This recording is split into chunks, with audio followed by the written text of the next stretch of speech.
আসসালামু আলাইকুম। আশা করি সবাই ভালো আছো। সবাইকে আমাদের ওয়েলকাম জানাচ্ছি আমাদের ভেক্টর কম্প্যাক্ট এন্ড অনশট ক্লাসে। মেইনলি আমরা ফুল ফিজিক্স এর অনশট ক্লাস করব। অনশট ক্লাসগুলো বলতে আমরা এখানে পুরো একটা অধ্যায়ের থেকে শুরু করে ফুল একটা বইয়ের, মানে ধরো তুমি ফিজিক্স প্রথম পত্র, এটা কথা চিন্তা করো। এইখানে যতগুলো সূত্র আছে সব সূত্র সম্পর্কে আলোচনা করব। একটা অধ্যায় থেকে যে সকল কন্টেন্ট আমার পরীক্ষার জন্য দরকার, এইচএসসি তে দরকার, সবকিছু আমরা এখানে দেখব। তো কি হয়, আমার যখন এইচএসসি তে পরীক্ষার হলে বসি তখন ফুল একটা বইয়ের সকল কিছু মাথায় নিয়ে পরীক্ষার হলে বসতে হয়। এখন অনেকের মাথায় এটা নিয়ে টেনশন থাকে, আমরা এতদিন তো একটা একটা করে অধ্যায় পড়ছি, এখন ফুল একটা বইয়ে ইনফরমেশন গুলো মাথায় নিয়ে বসবো, একটা টেনশন থাকে। সেজন্য কি করব, আমরা ফুল একটা চ্যাপ্টার থেকে শুরু করে একটা বইয়ের যত যা কিছু দরকার সম্পূর্ণটা গুছাই দিব এবং এটা অল্প সময়ের মধ্যে কমপ্লিট করার চেষ্টা করব, যেটা তোমার পরীক্ষায় অনেক বেশি হেল্পফুল হবে। অনেক বেশি মানে অনেক বেশি হেল্পফুল হবে। একটা বইয়ে অনেকগুলো অধ্যায় থাকে, সেই অধ্যায়গুলোকে আমরা অধ্যায় ভিত্তিক ভাবে পড়বো, যেহেতু অনেক আগে থেকে শুরু করতেছি। পরীক্ষার ১-২ দিন আগে যদি আমি এই অনশট ক্লাসগুলো নিতাম, তাহলে সেগুলা তুমি দেখার পরে রিভিশন করার টাইম পাইতে না। এখন অনেক আগে থেকে দিচ্ছি, চেষ্টা করবো খুব দ্রুত দিয়ে দেওয়ার সবগুলা ক্লাস। তুমি দ্রুত এগুলা দেখে ফেলবা, দেখে রিভিশনে যাবা। এর বাইরে থেকে ইনশাল্লাহ কিছুই আসবে না। নেক্সট যে তোমাদের এইচএসসি 25 ব্যাচ পরীক্ষা আছে, আর এইচএসসি 26, তোমাদের তো কলেজ এক্সাম চলবে। পরবর্তী তোমরা যখন এইচএসসি 26 এ পরীক্ষা দিবা, এগুলা অনেক বেশি হেল্পফুল হবে তোমাদের জন্য। তো এই ক্লাসটা করলে তোমরা তো উপকৃত হবাই। আর তোমার যে ফ্রেন্ডটা উপকারিত হবে বলে মনে করো তাকে তুমি মেনশন করতে পারো এবং তাকে এটা শেয়ার করে দিতে পারো। চাই এই ক্লাসগুলো সবাই করুক, সবাই উপকৃত হোক। তো আমরা প্রথমে শুরু করি। প্রথমে আমরা ভেক্টর দিয়ে শুরু করব। তো ভেক্টর চ্যাপ্টার থেকে আমাদের অনেকগুলো কন্টেন্ট আছে। তা আমরা একদম শুরু থেকে বেসিক থেকে আলোচনা করব। তো প্রথমে আমরা যদি বলি অবস্থান ভেক্টর নিয়ে।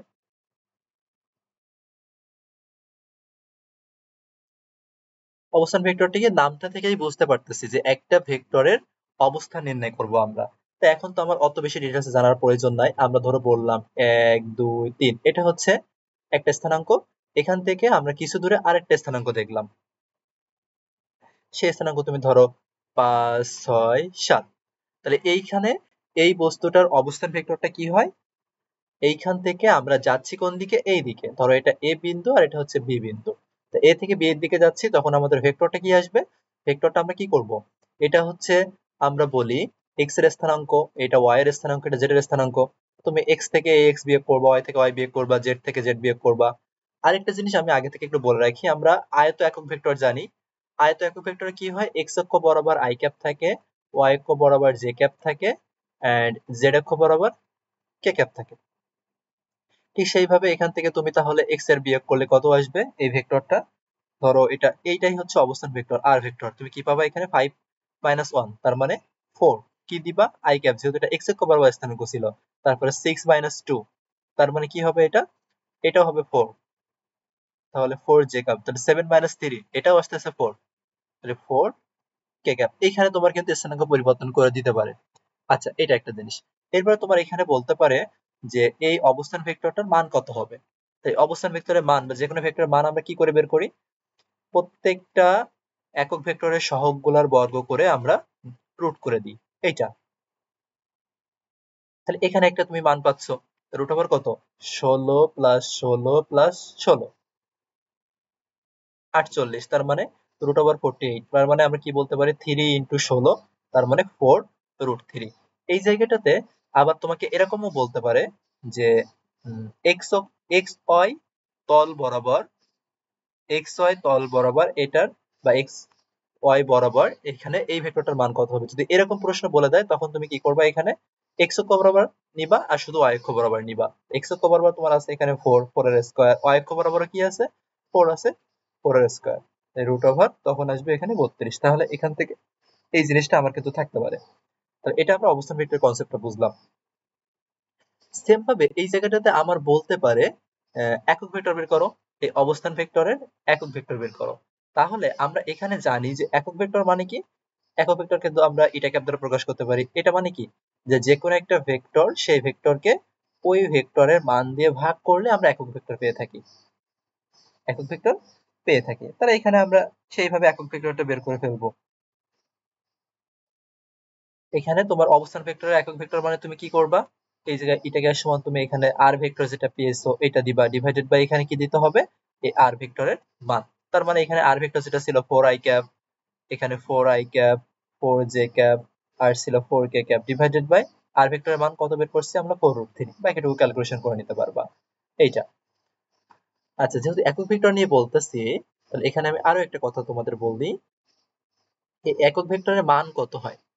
এই একক ভেক্টরের নামটা থেকে আমরা বলতে পারি এই একক ভেক্টরের মান কিন্তু হবে তোমার এক একক। একক ভেক্টরের মান কি হবে, এক একক। আচ্ছা, আমরা এখানে আরেকটা কথা বলি, ধরো তোমার এ একটা ভেক্টর দেওয়া আছে, toys I cap, 3j cap, minus K cap, এরকম একটা ভেক্টর দেওয়া আছে। ধরো এটা কি ভেক্টর, এ ভেক্টর। এইখানে তোমার বলতে পারে এ বরাবর, এ বরাবর 5 একক মানের ভেক্টরটি নির্ণয় করো। এ বরাবর 5 একক মানের ভেক্টরটি নির্ণয় করো। সেক্ষেত্রে কি করণীয়, এ বরাবর ভেক্টরটা তুমি ধরো, সেই ভেক্টরটা তুমি বি ভেক্টর ধরতেছো, তাহলে বি ভেক্টর সমান কি হবে, এইখানে যে মানটা বলবে সেই মানটা বসাইতে হবে এবং একক ভেক্টরটা এই জায়গায় তুমি বসাই দিবা। একক ভেক্টরটা এই জায়গায় তুমি বসাই দিবা। তাহলে এই ভেক্টরের এই বরাবরের মানটা কত দিছে, 5 একক দিছে, তাহলে তুমি এখানে 5 বসাই দিবা আর একক ভেক্টরটা বসাই দিবা। একক ভেক্টরটা কি, ওই ভেক্টর যেটা দেওয়া আছে এখানে, টয় যায় 3j minus K divided by কি বলেছি, ওই ভেক্টরের মান, তাহলে 2 এর স্কয়ার, 3 এর স্কয়ার প্লাস মাইনাস 1 এর স্কয়ার। এইটাই ছিল আমার একক ভেক্টরের কনসেপ্ট। আচ্ছা, এবার আসি আমরা এরপরে, ধরো একটা ভেক্টর এইদিকে পি ক্রিয়াশীল, আরেকটা ভেক্টর এইদিকে কিউ ক্রিয়াশীল। এখন এই দুইটা ভেক্টর যদি আমরা একটা সামান্তরিকের দুইটা সন্নিহিত বাহু বরাবর স্থাপন করতাম,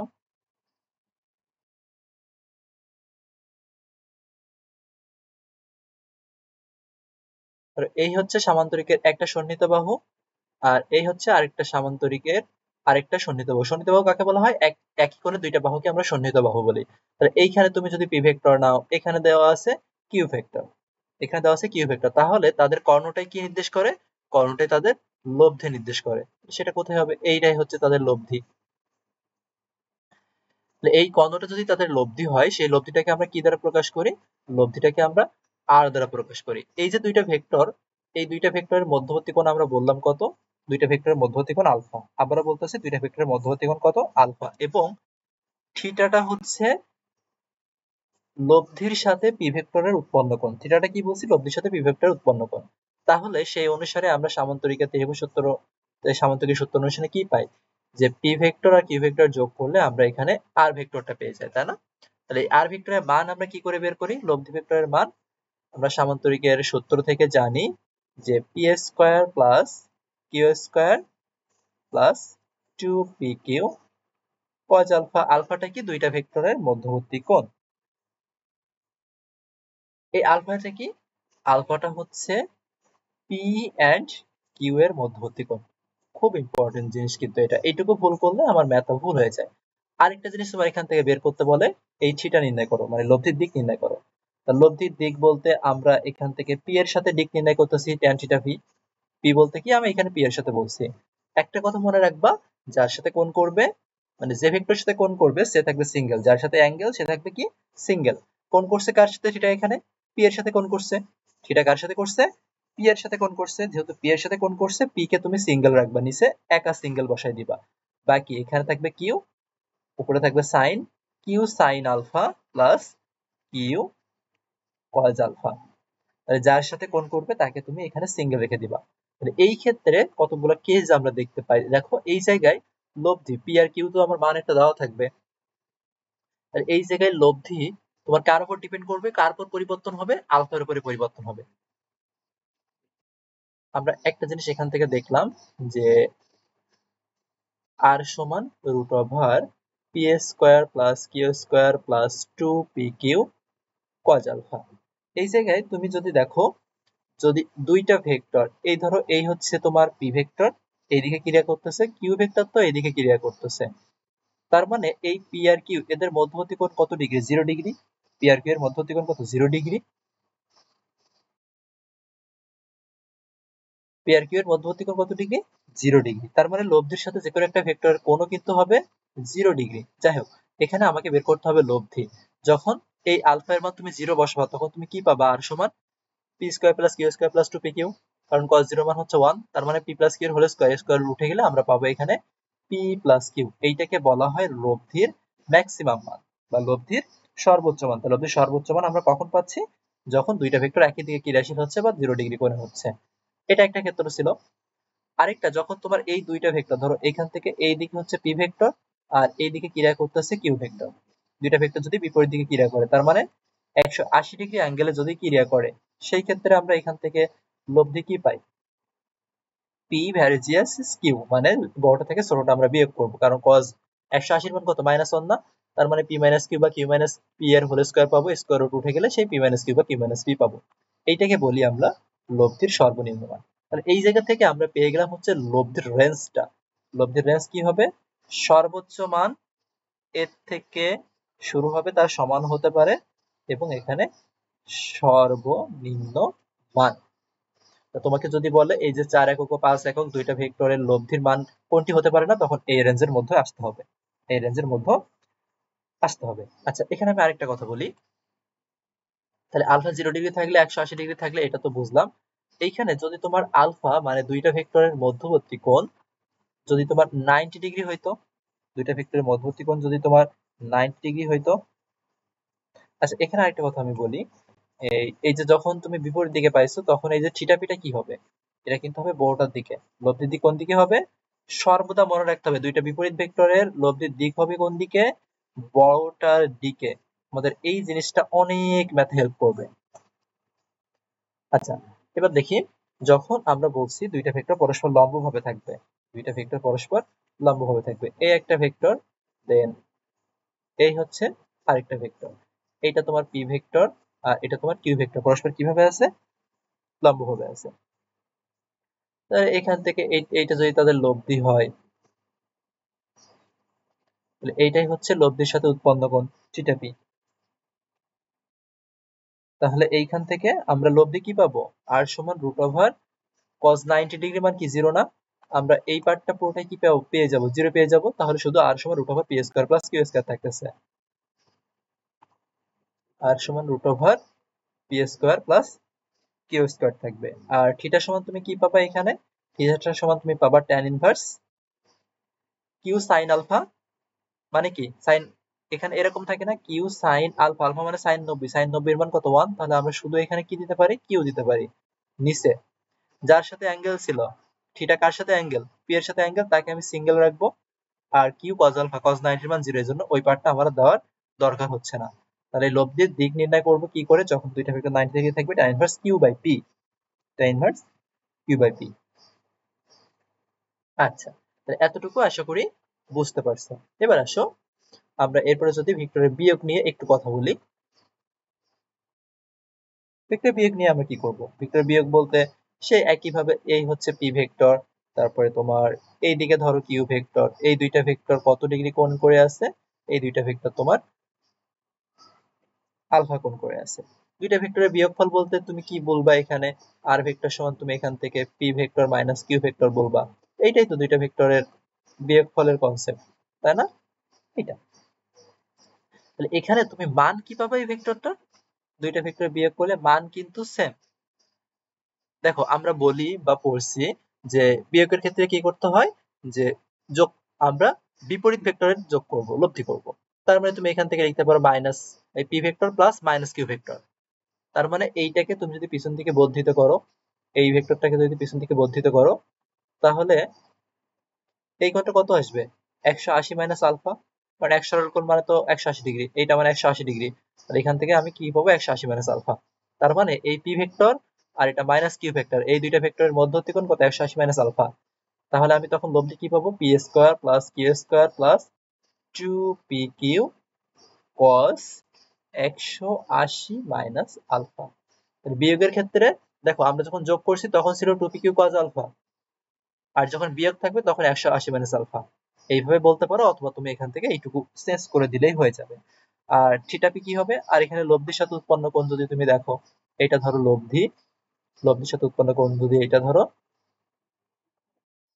থিটা, তাহলে ট্যান থিটা পি সমান আমি এখান থেকে কি পাবো, ট্যান থিটা পি সমান ওই একই ভাবে কার সাথে কোণ করছে, পি এর সাথে কোণ করছে, তাকে সিঙ্গেল রাখবো, তার উপরে কি হবে কিউ সাইন 180 মাইনাস আলফা, কোণেরটা শুধু যা থাকবে তাই বসাবো এখানে, Q cos 180 minus alpha, Q cos 180 minus alpha.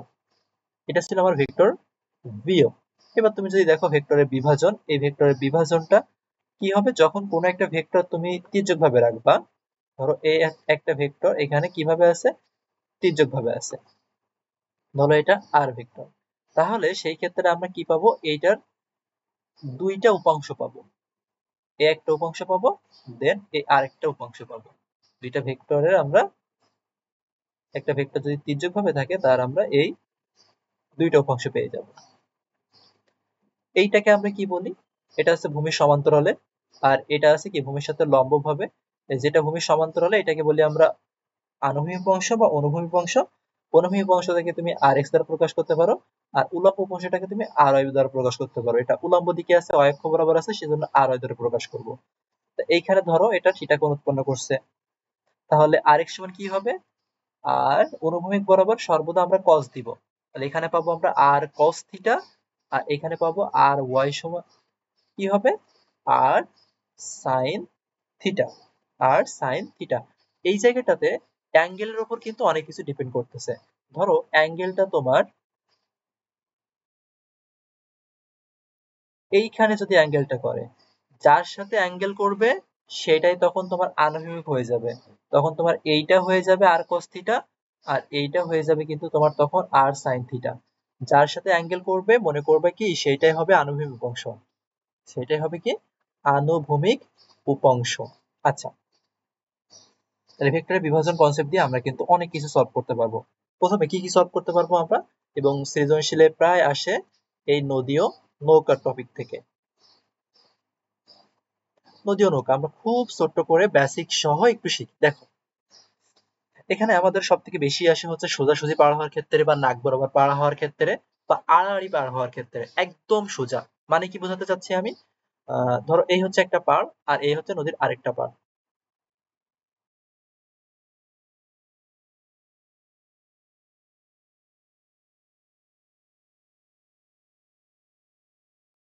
এখন এইখান থেকে তুমি যাত্রা শুরু করতে চাচ্ছ, এই জায়গাটা থেকে তুমি এখান থেকে যাত্রা শুরু করতে চাচ্ছ, শুরু করে কি করতে চাচ্ছ, একদম যেন এই বরাবর সোজাসুজি যেতে পারো, একদম নাক বরাবর পার হয়ে যাবো, কোনো আঁকা বাঁকা হবে না, এই বরাবর তুমি পার হতে চাচ্ছ।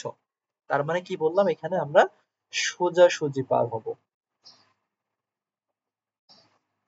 আচ্ছা, এখানে তোমার কয়েকটা জিনিস প্রশ্নে দেওয়া থাকবে বা দেওয়া থাকবেই। একটা হচ্ছে তোমার নৌকার বেগ, না থাকলে তুমি ধরে নিবা এগুলা, নৌকার বেগকে তুমি ভি ধরবা সর্বদা, নৌকার বেগ আমরা ধরবো হচ্ছে ভি, নৌকার বেগ সমান, আর স্রোতের বেগ থাকবে, নদী আছে তাহলে তো স্রোত থাকবেই, স্রোতের বেগটাকে আমরা ইউ ধরবো, স্রোতের বেগটাকে আমরা ইউ ধরবো। আরেকটা জিনিস তোমার দেওয়া থাকতে পারে, সেটা হচ্ছে নদীর প্রস্থ, প্রস্থ দেওয়া থাকলে সেটাকে আমরা ডি ধরবো, দেওয়া থাকলে আমরা ডি ধরবো। তাহলে এই যে টোটাল দেওয়া আছে এইটাই হচ্ছে আমার নদীর প্রস্থ। আমি কি করতে চাচ্ছি, এই এ বিন্দু থেকে যাত্রা করে সোজা এই বি বিন্দুতে পৌঁছাতে চাচ্ছি। এখন ধরো তোমার এইদিকে স্রোত আছে, নদীতে তো স্রোত থাকবে, তাহলে এখানে স্রোত থাকলে তুমি যদি এইদিকে যাত্রা করো, স্রোত তোমার টেনে আরো এইদিকে নিয়ে আসবে, তাহলে এইখানে পৌঁছাতে গেলে তোমাকে এইদিকে যাত্রা করতে হবে, স্রোতের বিপরীত দিকে যাত্রা করতে হবে, তাহলে এর এই বরাবর তুমি যাত্রা করছো ধরে নাও, বা এই বরাবর কি করতে হবে, নৌকা চালাতে হবে। তাই নৌকার বেগ কি বলছি, ভি বলছি, তাহলে এখানে হবে ভি, আর স্রোত আছে এইদিকে, এই দিক বরাবর স্রোত আছে, তাই স্রোতের বেগ হচ্ছে ইউ, আর এই দিক বরাবর নৌকার বেগ হচ্ছে ভি।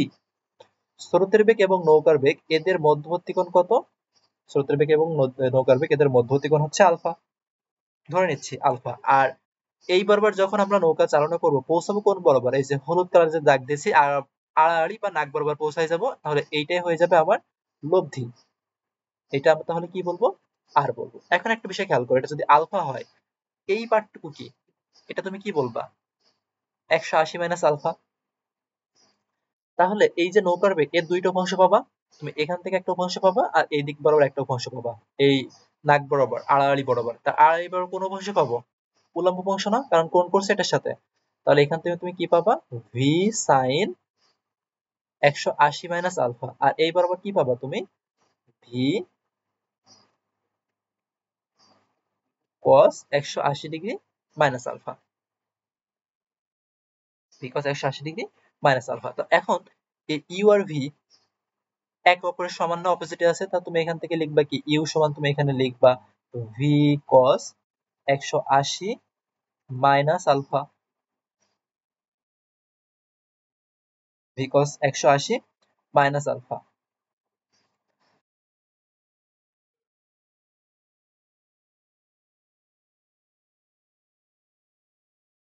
তা এখানে তুমি কি পাবা, এখান থেকে আমরা কি পাই, আমরা তো জানি যে ত্রিকোণমিতিতে এই জিনিসটা জানি, cos মাইনাস থিটা মানে কি cos থিটা। কিন্তু এখানে চতুর্ভাগ যদি হিসেব করি, cos পাই মাইনাস কিছু এই চতুর্ভাগে আসতেছে, এই চতুর্ভাগে cos এর মান কি নেগেটিভ না, তাহলে এখান থেকে আমরা কি পাবো, ইউ সমান মাইনাস ভি cos আলফা। তাহলে এখান থেকে তুমি আলফা সমান কি লিখতে পারো, মাইনাস, প্রথমে cos আলফা সমান লিখবো মাইনাস ইউ বাই ভি।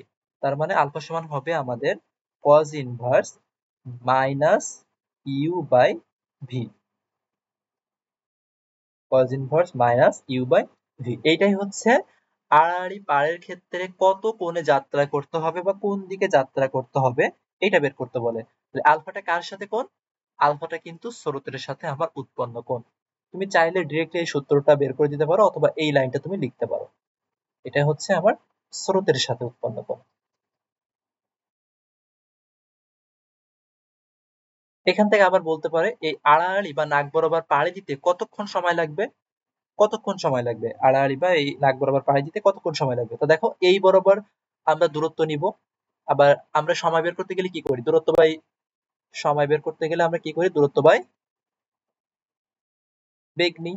তো ওই বরাবর দূরত্ব তো ডি আছে, আর ওই বরাবর বেগ কি আছে, নৌকার বেগের কোন উপাংশ আছে এখানে, এই উপাংশ আছে না, ভি সাইন 180 মাইনাস আলফা। তার মানে কি ভি সাইন আলফা, এটা এখানে আমরা কি পাবো, ভি সাইন আলফা। সময় বের করার সূত্র হচ্ছে এইটা। তাহলে আমরা এখান থেকে দেখলাম এই কোণ বের করব হচ্ছে এইটা দিয়ে, বা কোন দিকে যাত্রা করবে সেই ক্ষেত্রে আমরা এই জিনিসটা করব। আর যদি আমাকে বলে কোন দিকে যাত্রায় কত সময় লাগবে আড়াআড়ি বা সোজাসুজি নদী পাড়ি দিতে, তখন আমরা টি সমান D by V sine alpha করবো। এখানে একটা বিষয় মনে রাখবা, টিটা কি, টিটা হচ্ছে পারাপারের সময়, নদী পারের সময়, কতক্ষণ সময় লাগতেছে এখানে।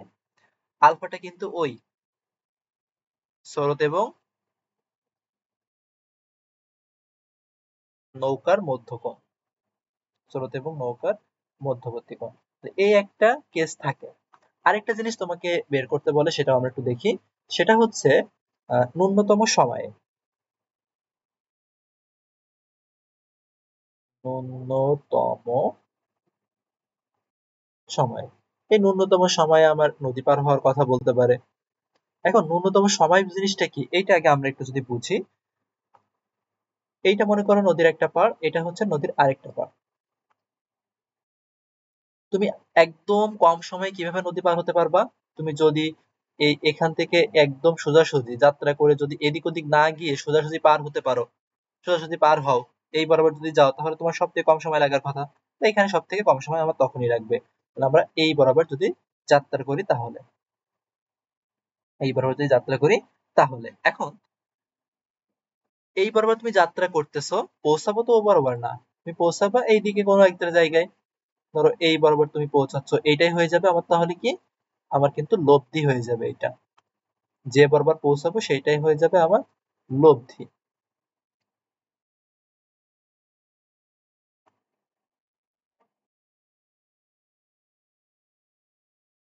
আচ্ছা, এখানে তুমি তাহলে দেখো এই বরাবর এই স্রোতের বেগ ছিল আর এই বরাবর নৌকা চালনা করতেছো। আমরা সময় সমান কি বললাম? নদী পাড়ের ক্ষেত্রে সময় কি বলেছি? নদী পাড়ের ক্ষেত্রে সময় আমরা বলছি টি সমান D by V sine alpha. নদী পাড়ের ক্ষেত্রে সময় আমরা বলছি টি সমান D by V sine alpha. এই জায়গায় তুমি যদি একটু খেয়াল করো, এই যে ডি বাই ভি এটা কি কনস্ট্যান্ট না? এটা তো কনস্ট্যান্ট। তার মানে টি ডিপেন্ড করতেছে সাইন আলফার উপরে। তার মানে এখানে যেহেতু বলতেছে ন্যূনতম সময়, তুমি যখন এইখানে টি মিনিমাম করবা, আলফা এর মান তখন তোমাকে কি করতে হবে? ম্যাক্সিমাম করতে হবে। টি এর মান তুমি কমালে আলফা এর মান কি করতে হবে? ম্যাক্সিমাম করতে হবে, কারণ ব্যস্তানুপাতিক সম্পর্ক। তাহলে সাইন আলফা এর ম্যাক্সিমাম মান কত? 1 না? সাইন আলফা এর সর্বোচ্চ মান তো 1। তার মানে আলফা সমান আমরা বলি এখানে সাইন ইনভার্স 1। তার মানে কত ডিগ্রি? 90 ডিগ্রি। তাই তুমি যদি 90 ডিগ্রি কোণে যাতায়াত করো তাহলে ন্যূনতম সময়ে পৌঁছাতে পারবা। ন্যূনতম সময়ে পৌঁছাতে পারবা। এখন একটা বিষয় খেয়াল করো, এই জায়গাটাতে তুমি 90 ডিগ্রি কোণে এখানে যাতায়াত করছো, পাড়ি দিচ্ছ, তাহলে পৌঁছাবো কোন জায়গায়? পৌঁছাচ্ছ এই জায়গাটাতে। স্রোতের জন্য তুমি পৌঁছাচ্ছ এই জায়গাটাতে। তাহলে এখানে এই পাড় বরাবর কতটুকু দূরত্ব অতিক্রম করছো সেটাকে আমরা এক্স বললাম। সেটাকে আমরা কি বললাম? এক্স বললাম। পাড় বরাবর তুমি কতটুকু দূরত্ব অতিক্রম করতেছো, বা এটাকে তুমি পার্শ্ব সরণ বলতে পারো বা আনুভূমিক বরাবর সরণ বলতে পারো। পাড় বরাবর অতিক্রান্ত দূরত্ব। কি লিখছি ওখানে? এক্স। এক্স সমান আমরা জানি ভিটি। ভি বলতে কি নিবা? এই বরাবর যে বেগগুলো আছে। ভি বলতে কি করবে? এই বরাবর যে বেগগুলো আছে। এই বরাবর কি আছে? শুধুমাত্র এই সময়ের ক্ষেত্রে ইউ আছে না? তাহলে এখান থেকে ইউ নিবা ইনটু এইটুকু দূরত্ব অতিক্রম করতে যে সময়টা লাগবে। যে দূরত্ব অতিক্রম করতে যে সময়টা লাগবে। কোন সময় বের করতেছি আমরা? ন্যূনতম সময় বের করতেছি না? ন্যূনতম সময়ে যে কতটুকু দূরত্ব অতিক্রম করছে পার বরাবর, সেই ন্যূনতম সময়টা আমরা এখানে বলবো টি মিনিমাম। ইউ টি মিনিমাম সমান আমরা কি বের করছি? আচ্ছা, এখানে তো কিছু বলাই হয় না। এখানে তুমি সাইন আলফা 90 বসালে তুমি কি পাবা? বাকিটুকু যদি করো, এখানে টি মিনিমাম সমান তুমি পাচ্ছ ডি বাই ভি। তাহলে এই জায়গায় টি মিনিমামের পরিবর্তে তুমি কি বসাই দিবা? D by V. D by V, কারণ টি মিনিমাম সমান আমরা ডি বাই ভি বের করছি। তাহলে এটাই হচ্ছে পার বরাবর ন্যূনতম সময়ে যদি অতিক্রম করে তাহলে পার বরাবর অতিক্রান্ত দূরত্ব কি হবে? পার বরাবর অতিক্রান্ত দূরত্ব কি হবে? এটা। আচ্ছা, তাহলে এখানে আমরা প্রথমে কি পড়লাম? সোজাসুজি পার হওয়ার ক্ষেত্রে, তারপরে পড়লাম ন্যূনতম সময়ের ক্ষেত্রে। এবার দেখো, আমার যদি যে কোনো দিকে যাত্রা করে সেই ক্ষেত্রে আমি কি করব?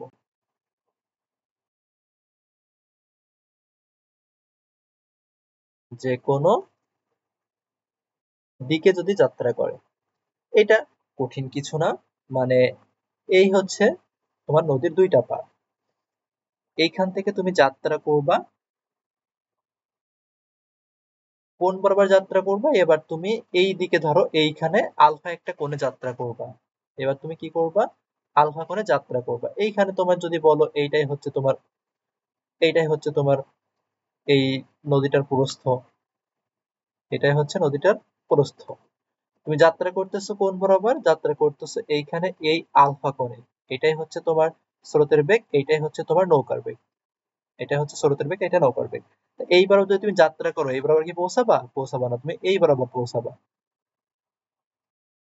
এইখানে ধরো এই বরাবর পৌঁছাইছো, এই জায়গাটাতে পৌঁছাইছো। তা এখানে এই বরাবর যদি পৌঁছাও তাহলে এখান থেকেও তোমার পার্শ্ব সরণ হচ্ছে, পার বরাবর অতিক্রান্ত দূরত্ব হচ্ছে। এই পার বরাবর অতিক্রান্ত দূরত্ব কত? পার বরাবর অতিক্রান্ত দূরত্ব হচ্ছে এক্স। পার বরাবর অতিক্রান্ত দূরত্ব কত হচ্ছে? এক্স হচ্ছে। তাহলে এখানে এই এক্স এর মান তুমি বের করবে কিভাবে? এক্স সমান হচ্ছে এই বরাবর বেগ ইনটু সময়। এই বরাবর বেগ কি হবে? এই বরাবর বেগ কি হবে? দেখো এই বরাবর বেগ কি আছে? এই নৌকা, এই যে নৌকার বেগ, এই নৌকার বেগের দুইটা অংশ না, কারণ তির্যক ভাবে আছে। এই বরাবর থাকতেছে হচ্ছে ভি সাইন আলফা, আর এই বরাবর থাকতেছে কি? V cos alpha. তাহলে এই ভি কজ আলফা সমান্তরালে যেহেতু, তার মানে এই বরাবরও ভি কজ আলফা থাকবে। আবার ইউ থাকতেছে এই বরাবর, তাহলে U plus V cos alpha থাকতেছে এক্স অক্ষ বরাবর বেগ। U plus V cos alpha থাকতেছে। আর কি? এই পর্যন্ত পৌঁছাতে যে সময় লাগতেছে সেটা কি? টি। সেটা হচ্ছে টি। সে টিটা তুমি এখান থেকে আগে বের করে নিতে পারো। টি সমান কি? D by V sine alpha. যে কোনো নদী পার হওয়ার ক্ষেত্রে সময়ের জন্য তুমি এই সূত্র অ্যাপ্লাই করবে, টি সমান D by V sine alpha. T সমান D by V sine alpha. আর এখান থেকে তোমার টি বসবে, টি মানে কি D by V sine alpha. এটা হচ্ছে যে কোনো দিকের ক্ষেত্রে তোমার যখন যে জিনিসটা বলবে তখন তুমি সেই জিনিসটা এখানে বসাই দিবা। নদী নৌকার সকল কেস যেভাবে আসুক না কেন তুমি এখানে অ্যান্সার করতে পারবা। এখন প্রত্যেকটা ক্ষেত্রে এখানে একটা করে জিনিস বলতে পারে, লব্ধি বের করতে বলতে পারে। তার লব্ধি বের করা তো কোনো ঘটনা না। লব্ধি মেইন সূত্র তো তুমি জানো, P square plus Q square plus 2pq। এখানে শুধু কি করতে হবে, এই cos আলফা এর মানটা এই দুইটা ভেক্টরের মধ্যবর্তী কোণ, আর এখানে তুমি ইউ আর ভি এর মধ্যবর্তী কোণ বসাই দিবা। এইখানে আলফাটা যদি তোমার এই বের করতে বলে, লব্ধি বেগ বের করতে বললে এখানে আলফা বের করে এইখানে বসায় দিতে হবে। সেম ভাবে ন্যূনতম সময়ের ক্ষেত্রে লব্ধি বের করতে বললে কি করতে হবে, এখানে ন্যূনতম সময়ের ক্ষেত্রে তোমার লব্ধি কি আসবে, যে আর সমান আসবে root over P square plus Q square আসবে, P square plus Q square আসবে। আর এখানে আর সমান কি root over P square plus Q square plus 2pq cos alpha, এইখানে আলফা যেটা আছে এইগুলা, কারণ এখানে আলফার মান 90 ডিগ্রি বলে কিন্তু আমরা এই পার্টটা এইটা করছি। তাহলে এই মোটামুটি আমরা নদী নৌকার কনসেপ্টটা এখান থেকে জেনে ফেললাম। আচ্ছা, নদী নৌকার কনসেপ্টের পরে আমরা পাবো হচ্ছে আপেক্ষিক বেগের কনসেপ্ট।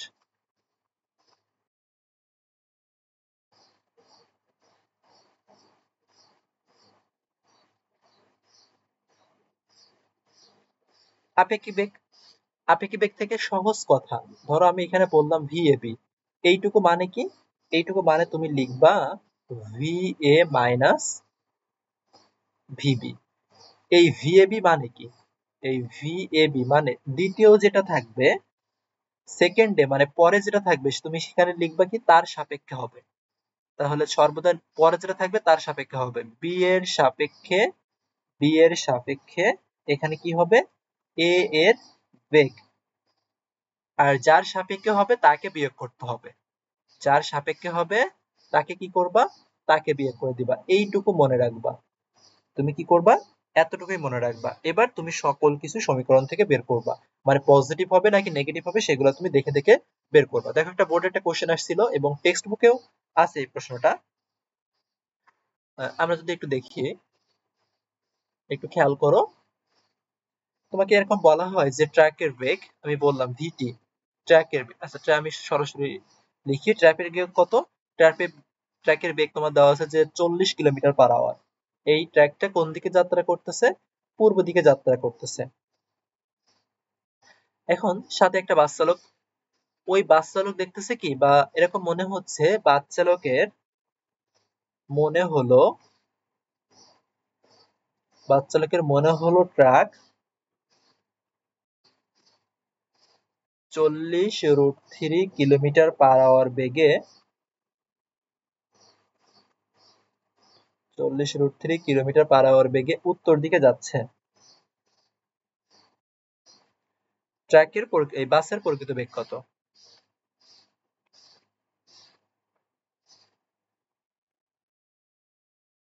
এই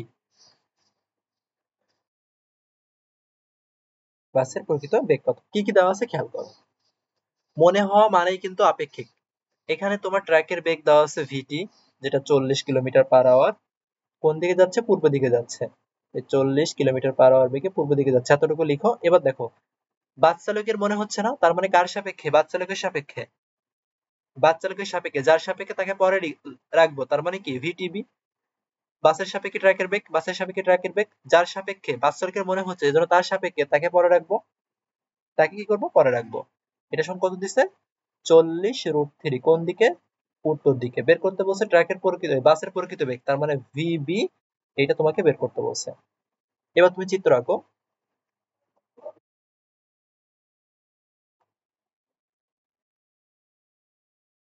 এইটা তুমি ধরো ইস্ট ওয়েস্ট, এগুলো ঠিক করো। এইটা তুমি পূর্ব দিক, এই দিকে তোমার উত্তর হবে, এদিকে দক্ষিণ, এত কিছু তো আমার প্রয়োজন নাই। এই দিক বরাবর, পূর্ব দিক বরাবর কি যাচ্ছে, ট্রাক যাচ্ছে। উত্তর দিক বরাবর কি যাচ্ছে, ভিটিবি। এই দিক বরাবর কি আছে, ভিটিবি। এই দিক বরাবর কি আছে, ভিটিবি। এতটুকু আমরা আঁকতে পারলাম, এতটুকু আঁকছি আমরা। এখন যেহেতু এখানে ভিটিবি আসছে, তুমি এখানে ভিটিবি সমান কি করবা? ভিটিবি সমান এখানে কি করবা, কি লিখতে পারবা? আমরা যাকে সাপেক্ষে করবো তাকে বিয়োগ করবো বলছি না, তার মানে ভিটি মাইনাস এখানে তুমি ভিবি লিখবা। তুমি বের করবা কি, ভিবি বের করবা না, বাসের প্রকৃত বেগ ভিবি বের করতে বলছে, তাহলে এখানে তুমি ভিবি লিখবা। ভিবি সমান কি পাচ্ছ এখানে, ভিটি মাইনাস ভিটিবি, ভিটি মাইনাস ভিটিবি। এই সমীকরণ থেকে তুমি দেখবা যে কার মান পজিটিভ হবে কার মান নেগেটিভ হবে। তাহলে এখানে আমরা দেখতে পাচ্ছি কি ভিটিবি এর মান নেগেটিভ দেখতে পাচ্ছি না, এই যে এখানে আমরা কি বলছি যে ভিটি এর মান নেগেটিভ। তাহলে এই ভিটি এর মান যেহেতু নেগেটিভ, উপরের দিক ছিল ভিটিবি, তাহলে তুমি এবারে সেটাকে তুমি নিচের দিকে নামায় নিবা। এইদিকে যাচ্ছিল ট্রাক আর এইদিকে তুমি নামিয়ে নেবে কি ভিটিবি, তাহলে এটা কি হবে তখন উত্তর দিকে মাইনাস ভিটিবি। তাহলে লব্ধিটা কোন দিকে হবে, লব্ধিটা যেহেতু এটা ভিটি ছিল আর এটা ভিটিবি ছিল, লব্ধিটা এইদিকে হবে। যদি তোমার লব্ধির মান বের করতে বলে তুমি এখান থেকে যে কোনো একটার সাথে কোণ ধরবা, কোণ ধরে ক্যালকুলেশন করে ফেলবা, তাহলে এখান থেকে বাকি মানটুকু করে ফেলতে পারবা আশা করি। মধ্যবর্তী কোণ 90 ডিগ্রি না, তার মানে ভিটি আর স্কয়ার প্লাস ভিটিবি এর স্কয়ার গুলো দিয়ে হয়ে যাবে। আর এখান থেকে যদি তোমার থিটা বের করতে বলে, তাই থিটা সমান এখানে তুমি কি করবা, আচ্ছা ভিবি, আমরা এখান থেকে একবারে যদি বলি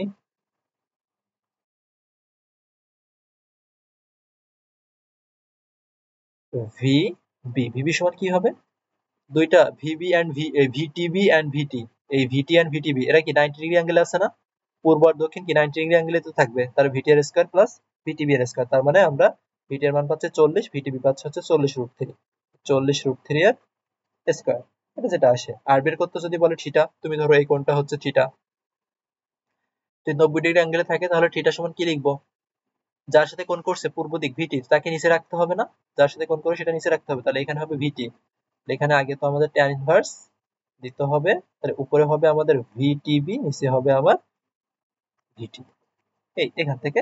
বা এটাকে আমরা বলতে পারি ট্যান ইনভার্স 40√3/40, বা 40 শেষ কেটে গেলে ট্যান ইনভার্স √3।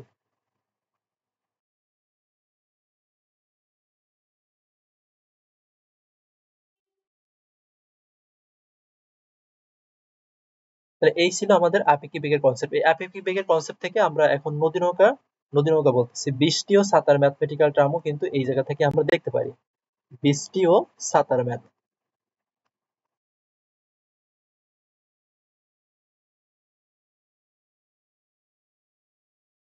আচ্ছা, বৃষ্টি সাঁতারের ক্ষেত্রে কি হয়, বৃষ্টি পড়ে, ধরো আমরা এখানে বললাম এই দিক বরাবর আরোহী যাচ্ছে ভিসি থেকে, এই দিক বরাবর কি যাচ্ছে, আরোহী যাচ্ছে, আর উপর থেকে নিচে বৃষ্টি পড়ে, এই তো হয়। এইদিকে আবার যাচ্ছে হচ্ছে একজন, আর এই দিক থেকে বৃষ্টি পড়তেছে খাড়া নিচের দিকে, বৃষ্টির বেগটাকে আমরা ভিআর দ্বারা প্রকাশ করতেছি, বৃষ্টির বেগটাকে আমরা কি করতেছি, ভিআর দ্বারা প্রকাশ করতেছি। এখানে তুমি 2-3টা ক্ষেত্রে একটু মনে রাখবা। প্রথমে আসো, যখন কোনো বাতাস নাই, যখন কোনো এখানে বাতাস আমার থাকবে না, যখন কোনো বাতাস থাকবে না কি করবা, কার সাপেক্ষে পড়তেছে, সবসময় ওই আরোহীর সাপেক্ষে, আরোহীর সাপেক্ষে বাতাস পড়ে বৃষ্টির বেগ পড়তেছে, বৃষ্টির সাপেক্ষে কিন্তু না, যার সাপেক্ষে হবে তাকে কি বলছি, উল্টাবা, যার সাপেক্ষে হবে তাকে বলছি উল্টাবা। তাহলে এখানে তোমার বৃষ্টি পড়তেছে খালা নিচের দিকে, সে ভিআরটা থাকলো আর ভিসি ছিল এইদিকে, মানে আরোহী ওইদিকে যাচ্ছিল, আপেক্ষিক বেগের সূত্র অনুসারে তুমি এটাকে উল্টায় দিয়ে ভিসি এদিকে দিয়ে দিবা, ভিসি এদিকে দিয়ে দিবা। তাহলে বৃষ্টি কোন দিকে পড়ে, এই দুটো লব্ধি, তাহলে কি হবে, এই যে লব্ধি হবে এইটাই, লব্ধিটাই কি হবে, কার সাপেক্ষে, আরোহীর সাপেক্ষে, যার সাপেক্ষে তাকে আমরা কি বলছি পরে রাখবো না, আরসি, এটা এদিকে পড়তেছে, এই কোনাকুনি পড়তেছে, তার মানে ছাতা তোমাকে কি করতে হবে, এইখানে ধরতে হবে, এই জায়গাটাতে তোমার এখন ছাতা ধরা লাগবে,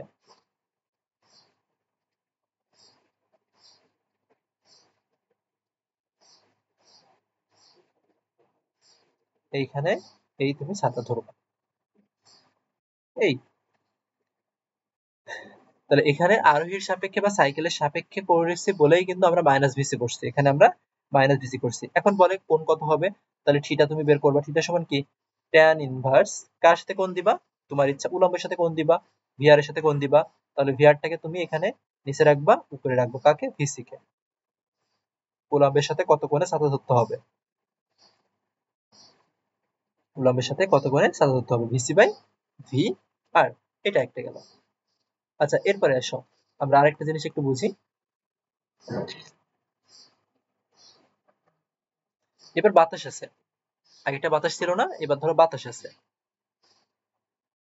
বাতাস কোন দিকে আছে? বাতাস আছে হচ্ছে সাইকেলের বা আরোহী যেদিকে দৌড়াচ্ছে হাঁটতেছে সেই দিকে। বাতাস আছে হচ্ছে সাইকেলের দিকে।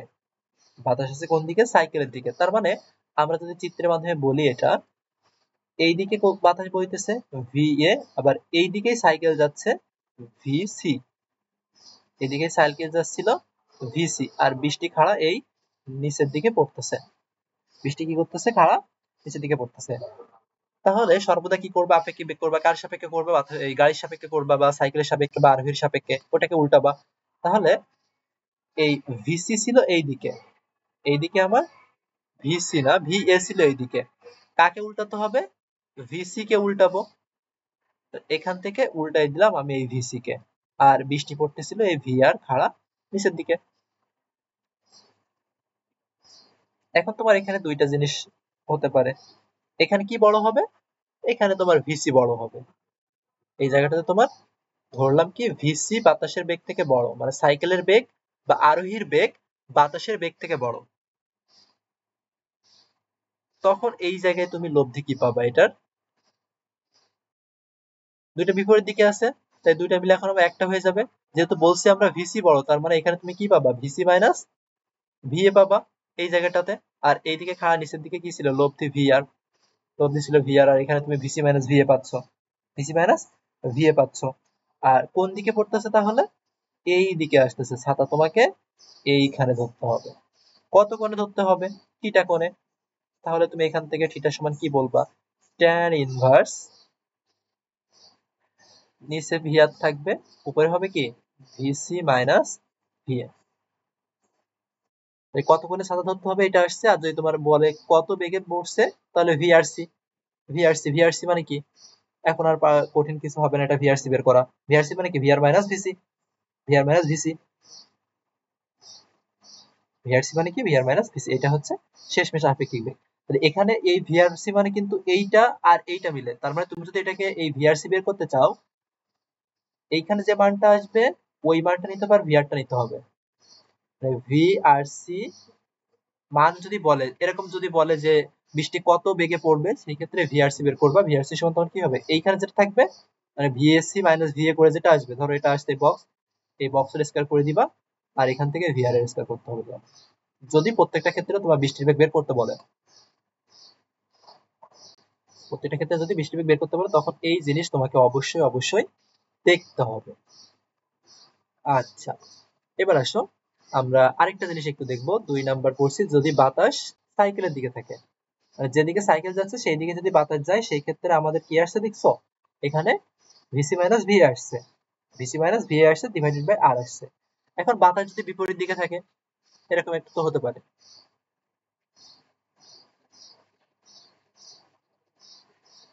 বাতাস যেদিকে আরোহী বা যেদিকে সাইকেল চালানো হচ্ছে, ঠিক তার অপোজিট দিকে, ঠিক তার অপোজিট দিকে, সেই ক্ষেত্রে কি হবে? সেই ক্ষেত্রে দেখো, আমি যদি প্রত্যেকটা আবারও ডিটেলস বুঝি, এইদিকে কি যাচ্ছে? এদিকে হচ্ছে বাতাস, এদিকে বাতাস বইতেছিল।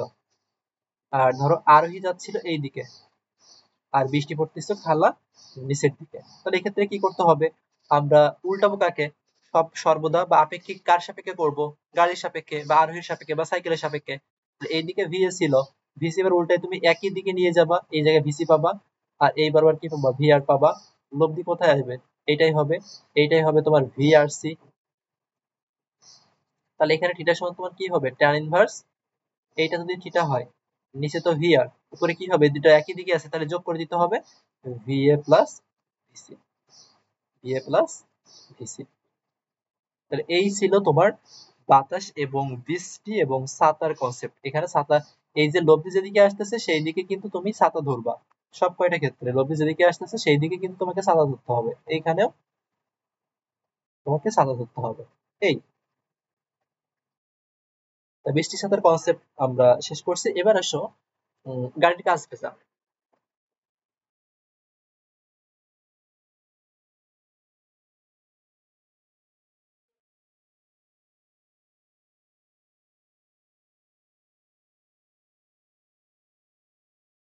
এখন গাড়ির কাজ ভেজা জিনিসটা কি, গাড়ির কাজ ভেজার জিনিসটা কি, এইটা আগে আমাকে একটু বুঝতে হবে।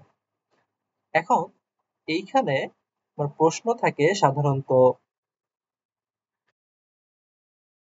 যে তোমার শুধুমাত্র গাড়ি তো দুইটা কাজ থাকে, একটা সামনের কাজ থাকে একটা পিছনের কাজ থাকে, এই দুইটা মেইনলি আমাদের আসে প্রশ্নে। তোমাকে বলতে পারে শুধুমাত্র সামনের কাজ ভিজবে, শুধুমাত্র সামনের কাজ ভিজবে কখন, আবার বলতে পারে শুধুমাত্র পিছনের কাজ ভিজবে কখন,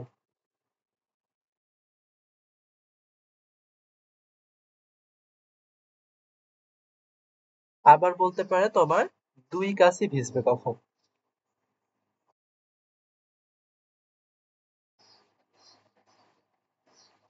এই তিন ধরনের প্রশ্ন তোমার থাকতে পারে, তিন ধরনের প্রশ্ন তোমার থাকতে পারে। তা আমরা চলো এই যে বিষয়টা ক্লিয়ার হয়ে আসি। তার আগে আমরা একটা গাড়ি অঙ্কন করে নিই।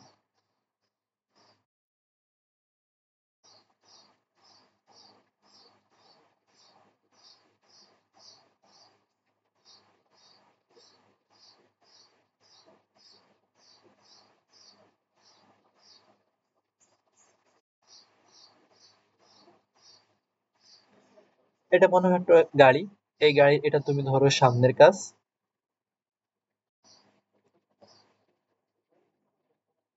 গাড়ির এটা হচ্ছে সামনের কাজ, একটু বেশি লম্বা হয়ে গেছে।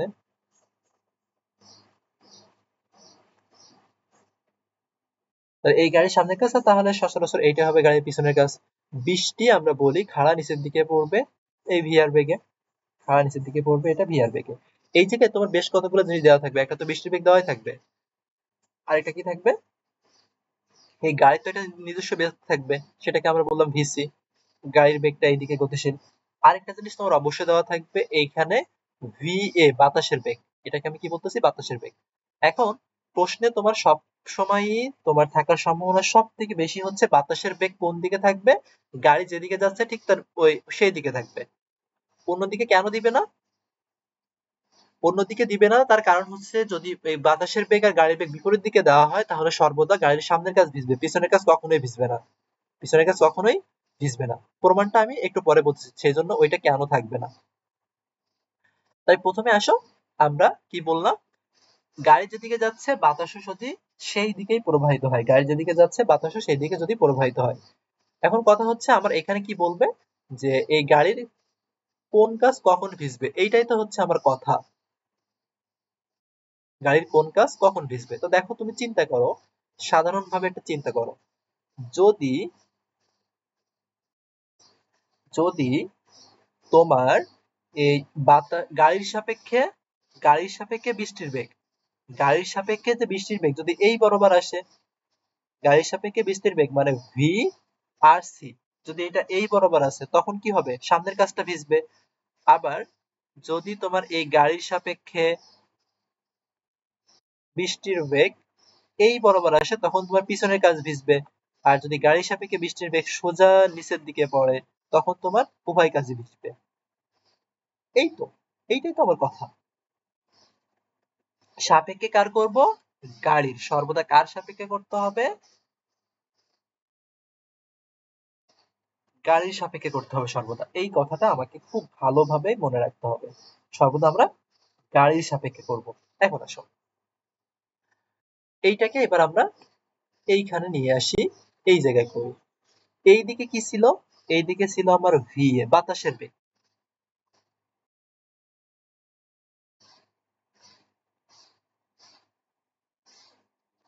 এইদিকে ছিল আমার বাতাসের বেগ, আবার এইদিকে বলা হয়েছে কি গাড়ির বেগ, আর নিচে আমাদের ভিআর ছিল।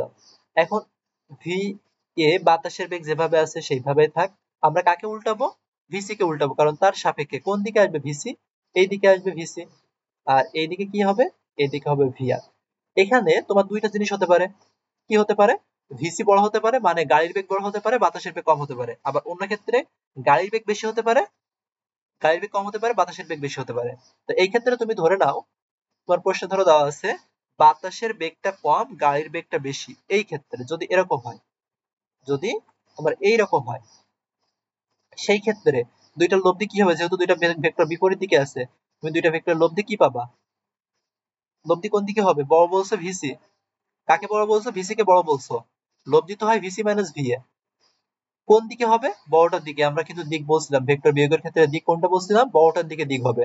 যেহেতু ভিসি বড়, তাহলে দিকটা হবে এই দিকে। তাহলে এইটা কি হবে এখন? VC minus V A. আর বৃষ্টি খাড়া নিচের দিকে পড়তেছিল, এটা ছিল আমাদের ভিআর। এটা ছিল আমাদের কি? ভিআর ছিল। তাহলে লব্ধিটা কোথায় আসতেছে? লব্ধিটা এইটা আসতেছে না? লব্ধিটা এটা আসতেছে। তো এইভাবে যদি আসে, দেখো এইটার সাথে মিলাও, এইটার সাথে এটা মিলাও, তাহলে কোন কাজ ভিজবে তখন? সামনের কাজ ভিজবে। তাহলে এই ক্ষেত্রে তোমার সামনের কাজ ভিজবে। সামনের কাজ ভিজবে। সামনের কাজ কখন ভিজতেছে? যখন আমার বাতাসের বেগের থেকে গাড়ির বেগ বেশি। তাহলে আমরা এখানে উত্তরটা কি পাইলাম? যখন বাতাসের বেগের তুলনায় গাড়ির বেগ বেশি হবে, ভিসি যখন ভিএ থেকে বড় হবে। কিন্তু এই জায়গায় যদি তোমার ঠিক তার উল্টো ঘটনাটা ঘটে, এইখানে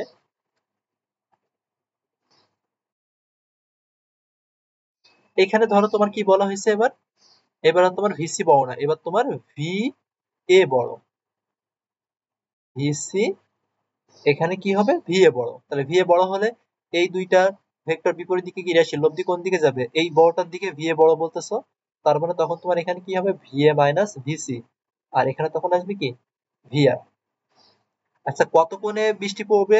সেক্ষেত্রে তুমি এখানে থিটা তুমি বের করে নিতে পারো। থিটা সমান ট্যান ইনভার্স উপরে তখন VC minus V A divided by V R. ওগুলো কিন্তু আমি আর বলতেছি না, ওগুলো তো আগেই বলে আসছে, এই জন্য ওগুলো আর বলতেছি না। যখন তোমার এই বাতাসের বেগটা বড় হয়ে যাবে, তখন বৃষ্টিটা গাড়ির সাপেক্ষে কিভাবে পড়বে? এইভাবে পড়বে। তখন এইভাবে যদি আসে, দেখো তো এইভাবে যদি আসে, তখন তোমার কোনটা ভিজতেছে? পিছনের কাজ ভিজতেছে। এটা ভিআরসি, এই তোমার ভিআরসি। তখন তোমার পিছনের কাজ ভিজবে। পিছনের,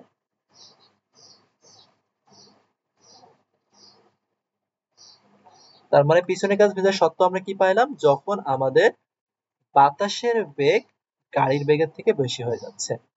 আর যখন তোমার দুইটা সমান হয়ে যাবে, গাড়ির বেগ এবং বাতাসের বেগ, তখন দুইটা কাজই ভিজবে। যখন দুইটা সমান হয়ে যাবে, তখন কি হবে? দুইটা কাজই ভিজবে।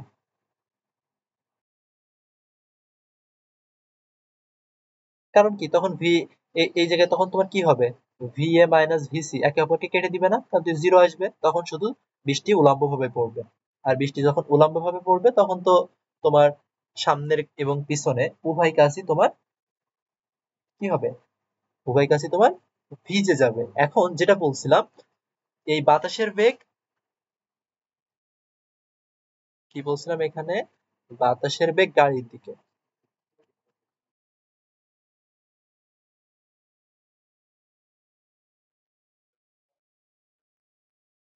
বিপরীত দিকে কেন থাকবে না? বিপরীত দিকে কেন থাকবে না? যদি বিপরীত দিকে থাকে তখন কি হয়, এটাও একটু দেখে ফেলি। তাহলে তুমি বলতে পারবে কেন প্রশ্নে বিপরীত দিকে দিবে না, না দেওয়ার সম্ভাবনা কেন বেশি। তো দেখো, বিপরীত দিকে যদি থাকে, আমরা এই দিকে বললাম বাতাস বইতেছে, আর ঠিক তার বিপরীত দিকে আমাদের ভিসি গাড়ি বই যাচ্ছে, আর এই বরাবর আমাদের বৃষ্টি পড়তেছে। তো আমরা কাকে উল্টাবো? বলছে ভিসি কে উল্টাবো না। তাহলে এখানে ভিএ, ভিসি কে উল্টাই কোন দিকে দিবা? ঠিক তার অপোজিট দিকে। এখানে তুমি ভিসি দিবা, আর এই জায়গায় তুমি কি দিবা? ভিআর দিবা। তা দেখো তো,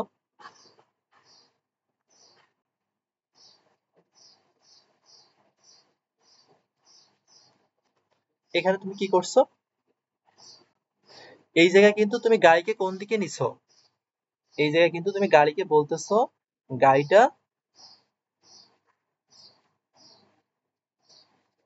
সামনের দিকে, মানে এই গাড়ি কিন্তু এই দিকে যাচ্ছে, তুমি সেই হিসেবে নিছো না যে ভিসি এই দিকে? গাড়ি কিন্তু এই দিকে আসতেছিল, গাড়ি কিন্তু তোমার এই দিকে আসতেছিল। তাহলে এইদিকে আসো। তাহলে এই গাড়িটাকে তুমি এখন এইখানে নিয়ে আসো, গাড়িটাকে তুমি এখানে নিয়ে আসো। এখানে লব্ধি কি পাচ্ছ? এই দুইটার ভিসি আর ভিএ দুইটা একই দিকে আছে না? তো দুইটা যদি একই দিকে থাকে, দুইটা যদি তোমার একই দিকে থাকে, তাহলে কি হয়ে যাবে? ওই দুইটার পরিবর্তে এখন তুমি একটা পেয়ে যাবা। কি পাবা এখানে? VA প্লাস VC বা VC প্লাস VA, আর এখানে থাকবে VR। তাহলে লব্ধিটা এই বরাবর আসতেছে VRC। এই বরাবর যদি আসে তাহলে সর্বদাই কোন কাজ ভিজবে? সামনের কাজ ভিজবে না? এখানে তো পিছনের কাজ ভেজার সম্ভাবনা নাই, এখানে সামনের কাজ ভিজবে। তুমি যদি এখানে VA বড় বলো বা VC বড় বলো, VC গ্রেটার দ্যান VA করো, VC গ্রেটার দ্যান VA করো, অথবা VA গ্রেটার দ্যান VC করো, দুই ক্ষেত্রে কি হয়ে যাবে? এখানে VA প্লাস VC বা VC প্লাস VA একই দিকে তো আসতেছে, এই জন্য সর্বদা এখানে সামনের কাজ ভিজবে, সর্বদা এখানে সামনের কাজ ভিজবে। তাহলে এই প্রশ্ন দেখবা, যদি বাতাস বিপরীত দিকে দেওয়া থাকে, বাতাস যদি বিপরীত দিকে দেওয়া থাকে, তাহলে সর্বদা সামনের কাজ ভিজবে। কতক্ষণে ভিজবে সেটা বের করে নিবা, যার সাথে কোন করছে তাকে নিচে বসাবা আর উপরে ওইটা বসাই দিবা। একদম সহজ কথা, এটা একদম সহজ কথা। তাহলে এখান থেকে যদি আমরা এমসিকিউ টাইপের একটা ম্যাথ বলি, একটু খেয়াল করো। আমি এখানে ধরো বললাম, বা যেমন প্রশ্ন এখান থেকে থাকবে তোমার, বাতাসের বেগ VA সমান 30 kilometre per hour, 30 kilometre per hour, এবং এইটা গাড়ির দিকে বা গাড়ির বেগের দিকে গতি, গাড়ির বেগের দিকে প্রবাহমান। এবার এখানে তোমার তিনটা কোশ্চেন থাকবে, ওই যে আগে যে তিনটা কোশ্চেন, পিছনের কাজ ভিজবে কখন, শুধুমাত্র সামনের কাজ ভিজবে কখন,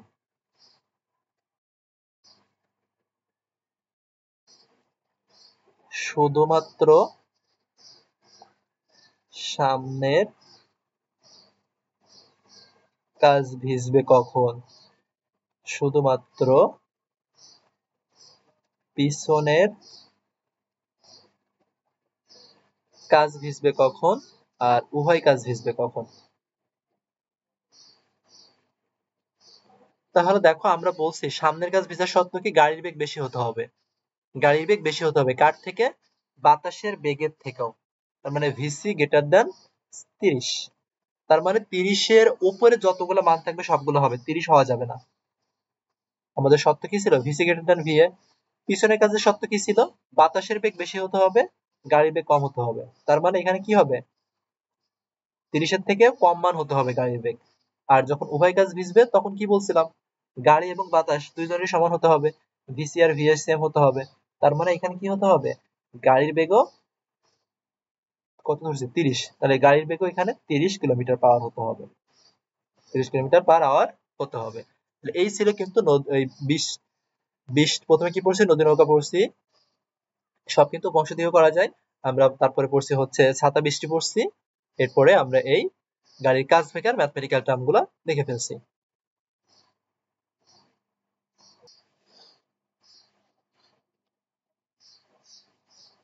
এবার আসো আমরা এবার ভেক্টর গুণনের দিকে আসবো। ভেক্টর গুণন যদি আমরা বলি, এই ভেক্টর গুণন আমরা দুই প্রকার জানি, একটা হচ্ছে স্কেলার গুণন, একটা হচ্ছে ডট গুণন। স্কেলার গুণফল আর একটা ডট গুণফল।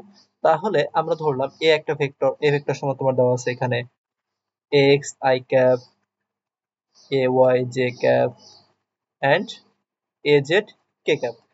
ঠিক একইভাবে বি ভেক্টর তোমার দেওয়া থাকবে bx i cap, by j cap, and bz K cap, এই দেওয়া আছে, এই দুইটা দেওয়া আছে। তো এখানে এই দুইটা ভেক্টরের ডট গুণফল আমরা কি করব? a ডট বি, এখানে কি হবে? এই i cap i cap j cap j cap যে এইগুলো সহগ গুণ হবে। তার মানে এখানে আমরা বলবো ax bx plus ay by plus az bz। Dot গুণফল থেকে আমরা কোণ বের করতে পারি, সেক্ষেত্রে আমরা কি বলবো? a ডট বি এটা সমান হবে হচ্ছে এ বি কস থিটা। থিটা কি হবে? এই থিটাটা হবে হচ্ছে এ এন্ড বি এর মধ্যবর্তী কোণ। থিটা কি হবে? এ আর বি এর মধ্যবর্তী কোণ হবে। এইখান থেকে বলা যায় যে এই দুইটা ভেক্টর লম্ব হবে কখন? যখন এই দুইটা ভেক্টরের ডট গুণফল শূন্য হবে, তখন এটাকে বলা হবে লম্ব। এখন এই জায়গায় আরেকটা জিনিস আমাদের মাঝে মাঝে বের করতে বলে যে দুইটা ভেক্টরের মধ্যবর্তী কোণ নির্ণয় করো। তাহলে তুমি থিটা বের করবা, দুইটা ভেক্টরের মধ্যবর্তী কোণ। থিটা সমান কি আসে? এখান থেকে cos থিটা সমান a dot b by ab আসে। তাহলে থিটা সমান তুমি এখান থেকে বলতে পারো cos inverse a dot b divided by ab। মানে ডট গুণফল করতে হবে ডিভাইডেড বাই প্রত্যেকটা ভেক্টরের মান দিয়ে তাকে ভাগ করতে হবে, গুণ করে ভাগ করতে হবে, এটা। আচ্ছা, লম্ব হওয়ার কনসেপ্ট আমরা এটা বললাম। তাহলে এখান থেকে তোমার লম্ব হওয়ার কনসেপ্টে কেমন প্রশ্ন থাকবে? তোমার বলবে যে দুইটা ভেক্টর দেওয়া আছে, দুইটা ভেক্টর পরস্পর লম্ব কিনা। তখন তুমি বলবা ডট গুণফল শূন্য হলে পরস্পর লম্ব হবে। ডট গুণফল শূন্য হলে পরস্পর লম্ব হবে। এখান থেকে আরো তোমার দুই ধরনের প্রশ্ন থাকতে পারে। তোমার ধরো এখানে দেওয়া থাকতে পারে ওই যে এ ভেক্টর, একটা ভেক্টর দেওয়া থাকবে। এ ভেক্টর সমান তুমি ধরো বললে twice I cap plus J cap plus K cap. B vector সমান তুমি ধরো বললে 3i cap plus A J cap minus K cap. এরকম ধরো তুমি বললে। বলা হইলো যদি এই দুইটা ভেক্টর পরস্পর লম্ব হলে, দুইটা ভেক্টর পরস্পর লম্ব হলে এ এর মান কত হবে? এ এর মান কত হবে? আবার তোমার এরকমও বলতে পারে যদি পরস্পর লম্ব না হয়ে এই দুইটা ভেক্টরের পরস্পরের ডট গুণফলের মান, ডট গুণনের মান 6 হলে এ কত হবে? একই জিনিস। তাই প্রথমে লম্বটা দেখায়, বাকিটা তুমি করে নিতে পারবা। লম্ব মানে কি? ডট গুণফল শূন্য। তাই এখানে দুইটা ডট করো, 3 দুনো 6। আমরা কি করব? দুইটা ভেক্টর i ক্যাপে 100 i ক্যাপে i ক্যাপের সহ গুণ করব, প্লাস j ক্যাপে j ক্যাপের সহ গুণ করব, প্লাস k ক্যাপ k ক্যাপের সহ গুণ করব। তাহলে এখানে i ক্যাপ i ক্যাপের সহ গুণ করলে 6 আসে, আর j ক্যাপ j ক্যাপের সহ গুণ করলে কত আসে? a j আসে, ও ইয়ে আসে, a j বলতেছি। এখানে যেহেতু j এর 1 আছে তাহলে a আসবে, আর এখানে থাকে হচ্ছে -1। এটা সমান কত? লম্ব হওয়ার শর্ত কি বলছি? 0। তাহলে এখানে 0 আসবে। তাহলে এই সমান কত থাকতেছে? এই সমান -5 থাকতেছে। আর যখন তোমার এই ডট গুণের মান 6 বলবে তখন তুমি এখানে কি পাবা? 6 প্লাস a, এটা হচ্ছে এইটার জন্য, এইটার জন্য হচ্ছে এটা 6 প্লাস a মাইনাস 1, এটা সমান কত বলছে? 6 বলছে। তাহলে এর সমান তুমি এখানে 1 পাবা। এই দুই টাইপের ম্যাথ এখান থেকে থাকতে পারে।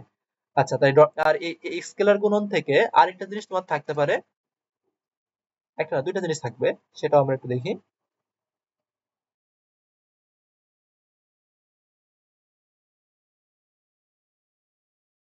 সেটা হচ্ছে অভিক্ষেপ এবং উপাংশ। অভিক্ষেপ এবং উপাংশ।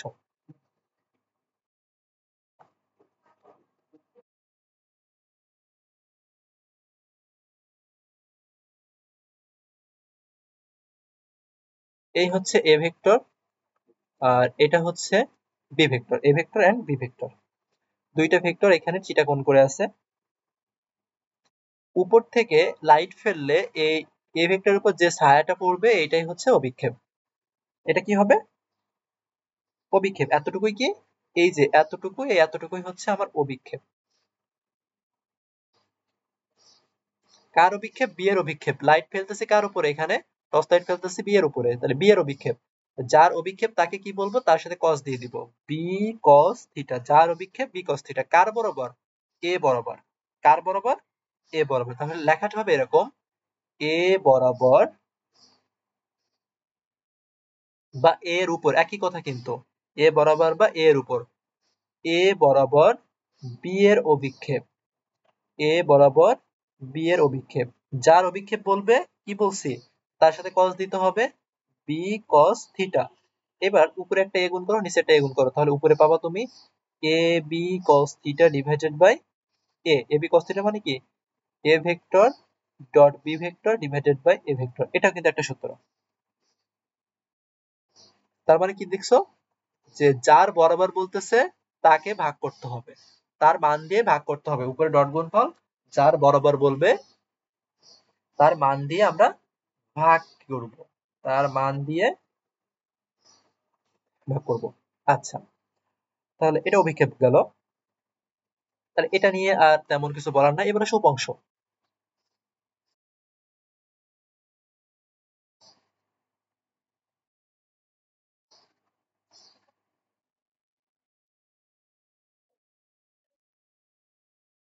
উপাংশের ক্ষেত্রে কি হবে?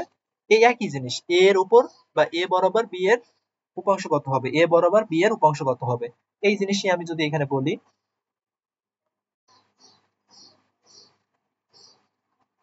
এ বরাবর বি এর উপাংশ। এ বরাবর বি এর উপাংশের ক্ষেত্রে কি হবে? উপাংশ একটা ভেক্টর রাশি, অভিক্ষেপ কিন্তু স্কেলার রাশি, এটা একটু মনে রাখতে হবে। দেখো এখানে কোনো জায়গায় কিন্তু আমরা একক ভেক্টর ইউজ করি নাই, এটা হচ্ছে তোমার স্কেলার রাশি, কারণ ডট গুণফল কি স্কেলার রাশি না? এখানে তো উপরে ডট আসতেছে।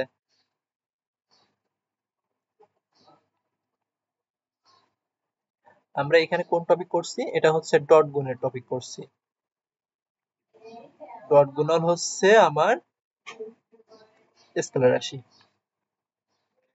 আর উপাংশ কিন্তু ভেক্টর রাশি, কারণ এখানে এটা একক ভেক্টর থাকবে। তাহলে এ বরাবর বি এর উপাংশ মানে হচ্ছে অভিক্ষেপ, যেটা মানে এই উপাংশের মান, উপাংশের মানটাকে বলা হয় অভিক্ষেপ, মানে অভিক্ষেপটাকে উপাংশের মান বলা হয়। অভিক্ষেপ কোনটা পাইছিলে তুমি? এ ডট বি বাই এ, এটাই ছিল আমার মান। এটা ছিল কি, এটাই ছিল আমার মান, ইনটু এটার সাথে একক ভেক্টর দিতে হবে। কার একক ভেক্টর দিতে হবে? যার বরাবর থাকবে তার একক ভেক্টর দিতে হবে। তাহলে তার একক ভেক্টর কি? A vector by A. তাহলে আলটিমেটলি তুমি এখান থেকে কি দিতে পারো? A dot B divided by A square into A vector, এটাই হচ্ছে আমার উপাংশ, এটাই হচ্ছে উপাংশ। তাহলে তুমি এইভাবে সহজে মনে রাখবা যে উপাংশ মানে হচ্ছে অভিক্ষেপ। অভিক্ষেপটা বের করতে পারলে তার সাথে কি করতে হবে? যার বরাবর বলবে তার একক ভেক্টর দিয়ে গুণ করতে হবে, তার একক ভেক্টর দিয়ে কি করতে হবে? গুণ করতে হবে। আচ্ছা, এটাই ছিল আমাদের কি ডট গুণফলের কনসেপ্ট। এবার আসো ক্রস গুণফল,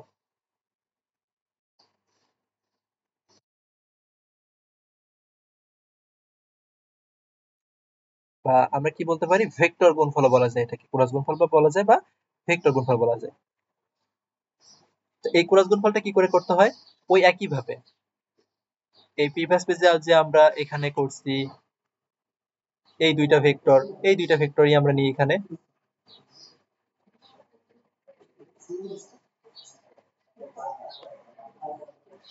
এই দুইটা ভেক্টর যখন আমরা ক্রস করবো, এটাকে কি করতে হবে? এ প্লাস বি, আমরা ম্যাট্রিক্সের নিয়মে করব এটা। ম্যাট্রিক্সের নিয়মে এখানে আমরা কি করি? সহগগুলো নিব, মানে এই সহগগুলো বলতে চলকগুলো নিব। যেমন এখানে চলকগুলো তোমার যেটা আছে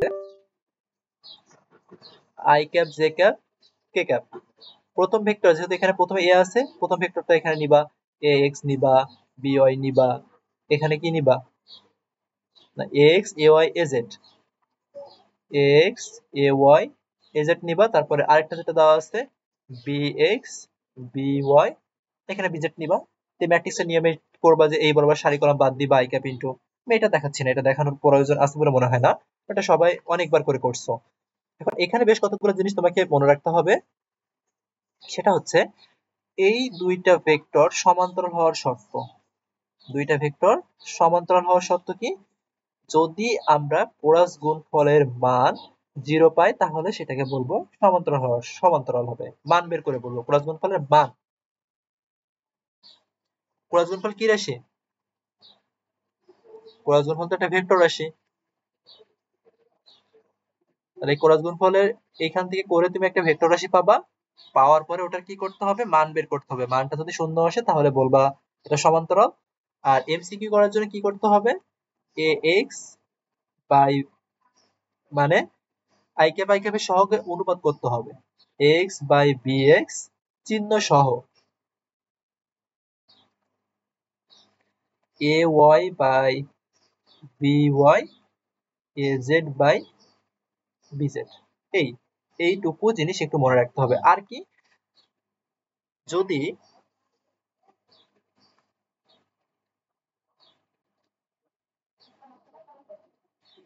একটি ত্রিভুজের দুইটা বাহু বরাবর পি ভেক্টর ও কিউ ভেক্টর থাকে, তাহলে ত্রিভুজের ক্ষেত্রফল নির্ণয় সূত্র হবে half into P cross Q ভেক্টরের মান। মানে ক্রস গুণফল করতে হবে, ক্রস গুণফল করার পরে যে মানটা আসবে সেটাকে আমরা এইটা বলবো হাফ ইন্টু ক্রস গুণফলের মান। সেম ভাবে একটা সামান্তরিকের, একটা সামান্তরিকের দুইটা কর্ণ বরাবর যদি এই দুইটা ভেক্টর দেওয়া থাকে, দুইটি কর্ণ বরাবর পি ভেক্টর ও কিউ ভেক্টর যদি থাকে, সেই ক্ষেত্রে ওই সামান্তরিকের ক্ষেত্রফলের সূত্র কি হবে?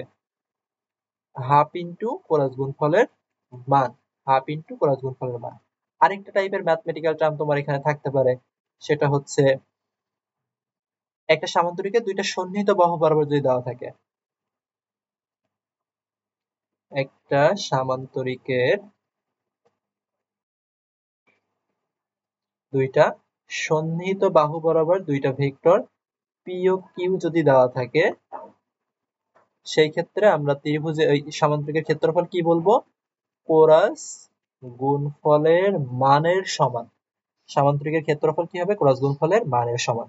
আচ্ছা, আরেকটা জিনিস তোমার এখানে বের করতে বলতে পারে, সেটা হচ্ছে আয়তন বের করার সূত্র। আয়তন বের করার সূত্র কি করবা?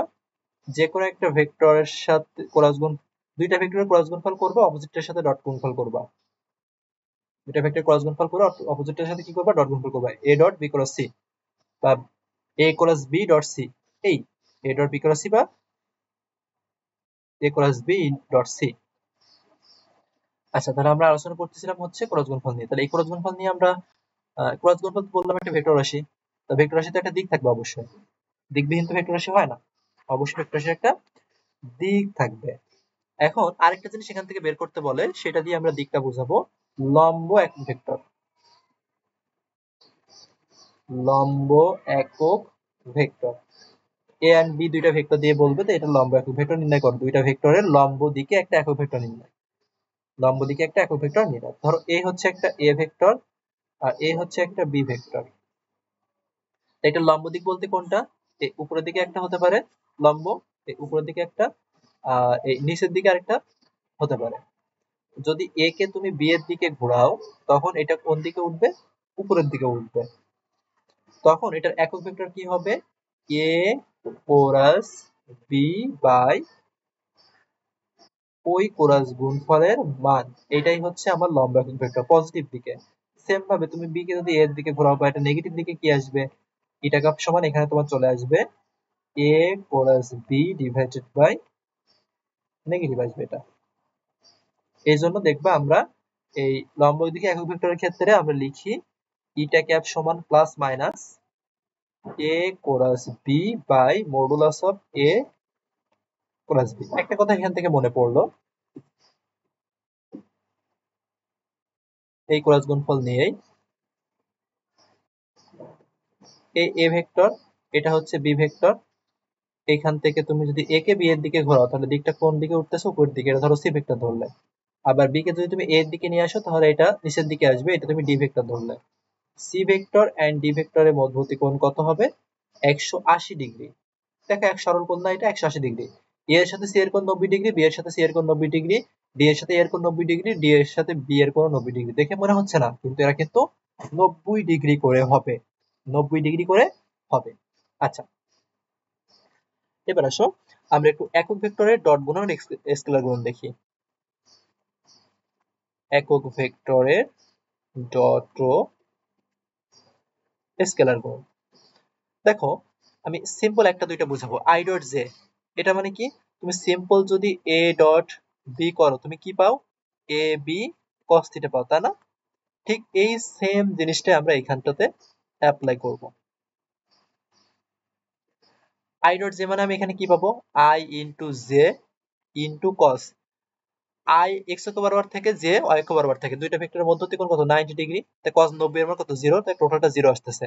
তাই আই ডট জে সমান যেহেতু 0 আসছে, জে ডট কে সমান এন্ড কে ডট আই এগুলো সমানও 0 আসবে, এগুলো সমান 0 আসবে। কিন্তু তুমি যদি এখানে করো I dot I, I dot এর মানে কত?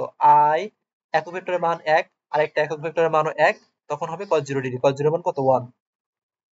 তাহলে I dot I, J dot J and K dot K এগুলো সমান কত হবে? সব 1 হবে। এইটা ছিল হচ্ছে ডট গুণফলের একক ভেক্টর ডট গুণফল। তুমি যদি একক ভেক্টরের ক্রস গুণফল করো, তুমি যদি ক্রস গুণফলের মান দেখো, মান না, তুমি ক্রস গুণফল দেখলে কি পাবা? এ ক্রস বি হচ্ছে এ বি সাইন থিটা। এখানে আমরা ইটা ক্যাপ দিই, একটা ভেক্টর রাশি যেহেতু বলছি, সেজন্য এখানে আমাদের একটা একক ভেক্টর দিতে হবে। সে ভেক্টরটা কি? ইটা ক্যাপ। ভেক্টরের দিক দিলাম ওটা। তাহলে এখানে যদি আমাকে এরকম বলতো আই ক্রস জে, তাহলে আই ক্রস জে সময় তুমি এখানে কি করতে? আই মানে প্রথম ভেক্টরের মান কত? 1। দ্বিতীয় ভেক্টর একক ভেক্টর মান 1, তাহলে বি এর মান 1। আই জে মধ্যবর্তী কোণ কত ডিগ্রি হবে? sin 90 degree. sin 90 এর মান কত 1 না, তার মানে শুধু 1 থাকে, 1 ইনটু ইটা ক্যাপ, তার মানে শুধু ইটা ক্যাপ থাকে। তাহলে দিক কোন দিকে হবে, i j and k। যদি সিরিয়াল মেইনটেইন করে অপোজিটটা হবে। দেখো i ক্রস j মানে হবে k cap, k cross i মানে হবে হচ্ছে j cap, i cross j মানে হবে k cap.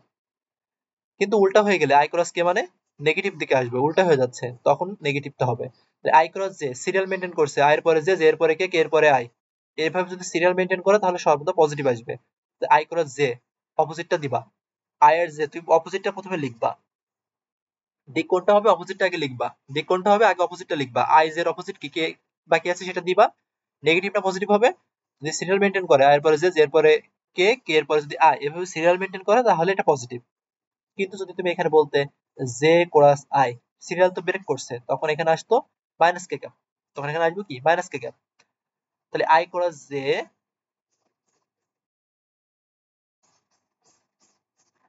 i cross j, j cross k, k cross i, এটা সমান কি হবে, i ক্রস j বলছি, উল্টাগুলো আগে একটু দেখাই নি। তুমি যদি এখানে i ক্রস i করো, j ক্রস j করো, k ক্রস k করো, এগুলো সমান কি হবে, সব জিরো হবে না, কারণ i এর মধ্য অতিকোণ 0 ডিগ্রি, j j এর মধ্য অতিকোণ 0 ডিগ্রি, k k এর মধ্য অতিকোণ কত করে 0 ডিগ্রি করে। তাই তখন তুমি পুরো পার্টটা জিরো পাবা। বাকিগুলো আমি আর দেখালাম না। তুমি যদি এখানে দেখো j cos k কি হবে, এখানে 1 into 1 into sin 90 degree into eta cap, অপোজিটটা দিয়ে দিবা। ইটা ক্যাপ মানে কি হবে i j, কে i আসবে। তাহলে এখানে যেহেতু j এর পরে কে সিরিয়াল মেইনটেইন করছে, তাহলে এখানে আমার পজিটিভটা হবে। তাহলে এখানে পজিটিভ i ক্যাপ। এটা হচ্ছে একক ভেক্টরের গুণফল। এবার আসো আমরা ক্যালকুলাস পার্টে আসি। Vector calculus. আচ্ছা, ভেক্টর ক্যালকুলাসে আমাদের শেখার আগে আমরা আংশিক অন্তরীকরণ শিখতে পারি। আংশিক অন্তরীকরণটা দিয়েই মূলত আমাদের এই কাজগুলো করতে হয়।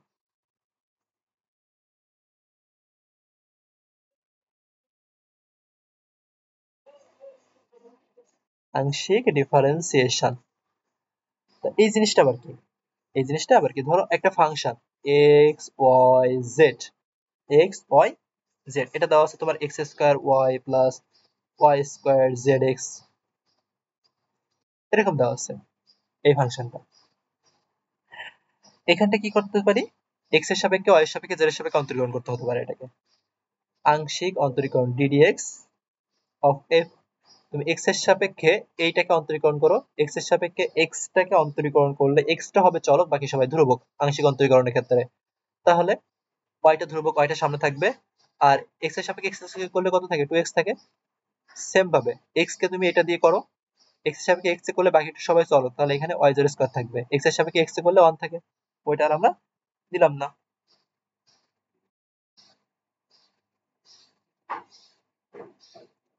যখন তুমি এখানে এই ওয়াই এর সাপেক্ষে করবা, এটাকে ওয়াই এর সাপেক্ষে করো, এই ওয়াই এর সাপেক্ষে ওয়াইটা হচ্ছে চলক, বাকিটা ধ্রুবক, ধ্রুবক পদ তো চেঞ্জ হবে না, সামনে থাকবে। ওয়াই এর সাপেক্ষে ওয়াই কে করলে 1 থাকে, প্লাস ওয়াই এর সাপেক্ষে এখানে ওয়াই কে করলে 1 থাকে, জেড স্কয়ার এক্স থাকে এখানে, এটা জেড স্কয়ার দিয়ে দিই। আরেকটা বলতে পারে এখানে যে তোমার DD Z of F, Z এর সাপেক্ষে করো, এখানে তো কিছুই নাই, চলক নাই, তাহলে জিরো। আর জেড এর সাপেক্ষে এটাই করলে কত হবে, ওয়াই এক্স থাকবে ধ্রুবক পদ, আর জেড এর সাপেক্ষে জেড কে করলে থাকে হচ্ছে 2z, এই 2xyz, 2xyz, এটাই হচ্ছে আংশিক অন্তরীকরণ, এইভাবে করতে হয় আংশিক অন্তরীকরণ, আমরা এইভাবে করে থাকি। আচ্ছা, এরপরে আমরা যদি একটু বইয়ে তাকাই, ক্যালকুলাসের পরে আছে আমাদের হচ্ছে স্কেলার ক্ষেত্র এবং ভেক্টর ক্ষেত্র। এক্সাম্পল আসতে পারে স্কেলার ক্ষেত্র এবং ভেক্টর ক্ষেত্রের। স্কেলার ক্ষেত্রে কি করবা, স্কেলার ক্ষেত্রে তুমি স্কেলার রাশি এক্সাম্পল গুলাই মনে রাখো, স্কেলার রাশি। আর ভেক্টর ক্ষেত্রে তাহলে কি হবে, ভেক্টর রাশিগুলা। এরপরে আমাদের বইয়ের একটা টপিক আছে যেটা আমাদের পরবর্তীতে কাজে লাগবে, সেটা হচ্ছে vector operator. Vector operator, vector অপারেটরকে আমরা নাবলা বলি, নাবলার একটা মান আছে DD X I cap, DD Y J cap and DD Z K cap, এটাকে বলা হয় ভেক্টর অপারেটর, এটাকে বলা হয় ভেক্টর অপারেটর। আচ্ছা, এখন আমরা যেটা বললাম স্কেলার ক্ষেত্র আর ভেক্টর ক্ষেত্র, এই স্কেলার ক্ষেত্রকে ভেক্টর ক্ষেত্রে রূপান্তর করতে গেলে অপারেটরটা আমাদের প্রয়োজন, আবার ভেক্টর থেকে স্কেলার করতে গেলেও এই ভেক্টর অপারেটরটা প্রয়োজন। স্কেলার রাশি বা স্কেলার ক্ষেত্র তো তোমার কেমন করে দেওয়া থাকবে, একটা টেম্পারেচারের ফাংশন দেওয়া থাকতে পারে, তোমার দেওয়া থাকতে পারে X square Y Z plus X Y Z, বা তোমার এখানে ওয়াই জেড, এরকম কিছু একটা থাকতে পারে। মানে যেখানে কোনো ভেক্টরের কিছুই থাকবে না, আই ক্যাপ জে ক্যাপ বা এই জাতীয় কিছুই থাকবে না, সেটাই হবে তোমার স্কেলার ক্ষেত্র।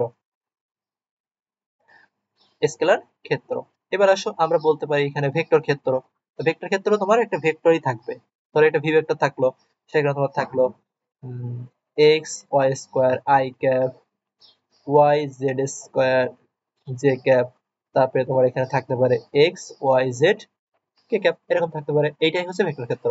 তাহলে এদেরকে চেঞ্জ করতে, পরিবর্তন করতে আমার হেল্প করবে কে? এই ভেক্টর অপারেটর নাবলা। এটা আমরা তিনটা করতে পারি, এটা আমরা তিনটা করতে পারি, একটা হচ্ছে গ্রেডিয়েন্ট, একটা হচ্ছে ডাইভারজেন্স, আর একটা হচ্ছে কার্ল। প্রথমে আসো আমরা গ্রেডিয়েন্ট নিয়ে একটু কথা বলি। এই গ্রেডিয়েন্ট, গ্রেডিয়েন্ট কি হয়? গ্রেডিয়েন্ট, ডাইভারজেন্স এন্ড কার্ল, তিনটা জিনিস। দেখো ডাইভারজেন্সের ডি, ডি থেকে মনে রাখবে এটা হচ্ছে ডট গুণফল, আর কার্লের সি, এটা থেকে মনে রাখবে কি এটা হচ্ছে আমরা ক্রস গুণফল করব। প্রথমে আসো প্রতীক, গ্রেডিয়েন্টের প্রতীক কি? গ্রেডিয়েন্টকে কি করতে হবে, তুমি কোনো একটা ইনপুটকে যদি গ্রেডিয়েন্টের মধ্য দিয়ে নিয়ে যাও, তুমি একটা আউটপুট পাবে, তাই না? সে আউটপুটটা হবে ভেক্টর ক্ষেত্র, সে আউটপুটটা হবে কি ভেক্টর ক্ষেত্র। তার মানে গ্রেডিয়েন্ট নিজে কি? গ্রেডিয়েন্ট নিজে কিন্তু ভেক্টর ক্ষেত্র। তারপরে দেখো ডাইভারজেন্স বলতেছো, ডাইভারজেন্সের ডট গুণফল, ডট গুণফল হলে সে কি হয়? এটা হচ্ছে স্কেলার ক্ষেত্র। তার মানে কোন একটা ভেক্টর ক্ষেত্রকে স্কেলার ক্ষেত্রে রূপান্তর করবে কি ডাইভারজেন্স। কার্ল কি? ঠিক তার উল্টা। কার্ল কি করতেছে? ক্রস গুণফল। আমরা জানি ক্রস গুণফল ভেক্টর রাশি, তাহলে এই কার্ল হবে একটা ভেক্টর রাশি, কার্ল হবে আমার এটা ভেক্টর রাশি। তাহলে আমরা এখন তিনটা নিয়ে একটু আলোচনা করব। তিনটা থেকে আমাদের সৃজনশীল এমসিকিউ সব টাইপেরই ম্যাথ থাকে, এই জন্য আমরা তিনটা এখন আসো দেখে ফেলি। প্রথমে আসো আমরা গ্রেডিয়েন্ট নিয়ে দেখি। গ্রেডিয়েন্টে প্রথমে কি বললাম, যে যে কোনো একটা স্কেলার ক্ষেত্রকে আমরা ভেক্টর ক্ষেত্রে রূপান্তর করতে চাচ্ছি। তো একটা স্কেলার ক্ষেত্র ধরো তোমার ফাই দেওয়া আছে বা যে কোনো কিছু দেওয়া আছে, তো সেক্ষেত্রে এইখানে তুমি গ্রেডিয়েন্ট সমান লিখতে পারবে কি, নাবলা থাকবে। একটু আগেই বলছিলাম নাবলা তোমার চেঞ্জ করে দিবে, নাবলা থাকবে, আর ওই যে স্কেলার ক্ষেত্রটা দেওয়া থাকবে সেই স্কেলার ক্ষেত্রটা এখানে বসায় দিতে হবে, স্কেলার ক্ষেত্রটা এখানে বসায় দিতে হবে। এক্সাম্পল, তোমার ওই ফাংশনটা চিন্তা করো, তোমার দেওয়া আছে এক্স স্কোয়ার, কি ধরছিলাম যেন এখানে, এক্স স্কোয়ার ওয়াই জেড আর Y Z, X square Y Z plus Y Z.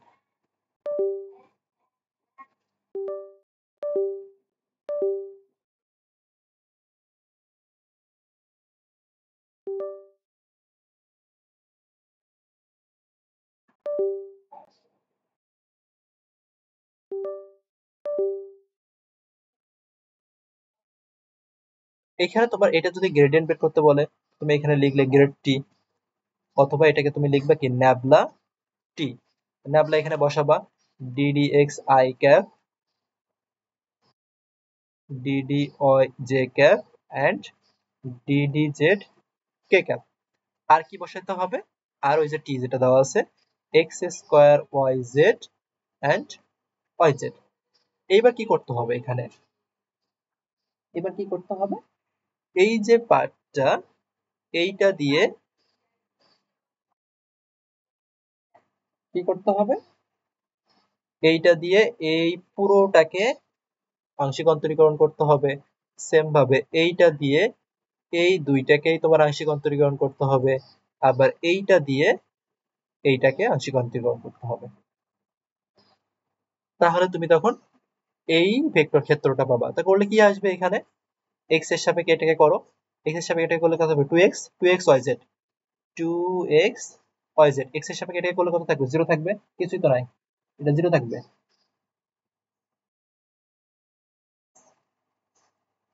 তাহলে এখানে প্লাস জিরো, কি হবে এখানে, আই ক্যাপ হবে।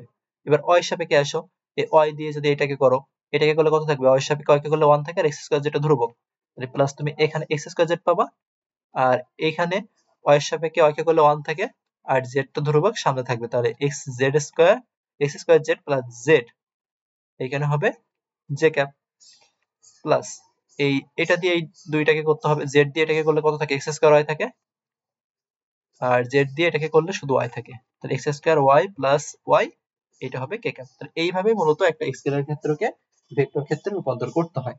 এটাই ছিল আমাদের গ্রেডিয়েন্ট। এবার আসে ডাইভারজেন্স।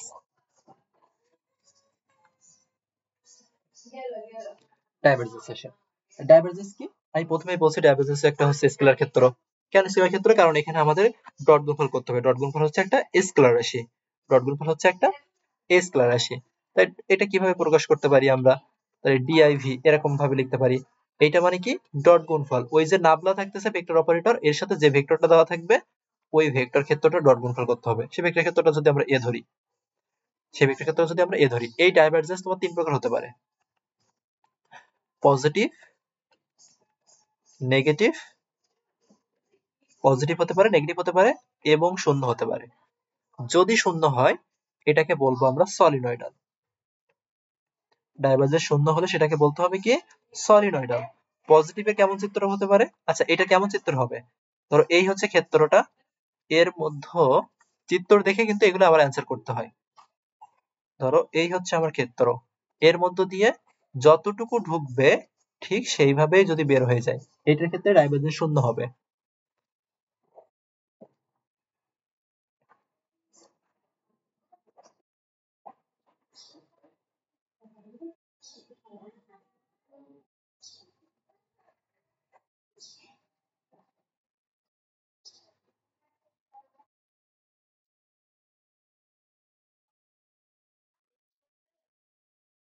এবার দেখো, তোমার ধরো এখানে প্রবেশ করছে একটা, কিন্তু এখানে তিনটার মতো বের হয়েছে প্লাস গুলা, এগুলা সব যদি এরকম আসছে,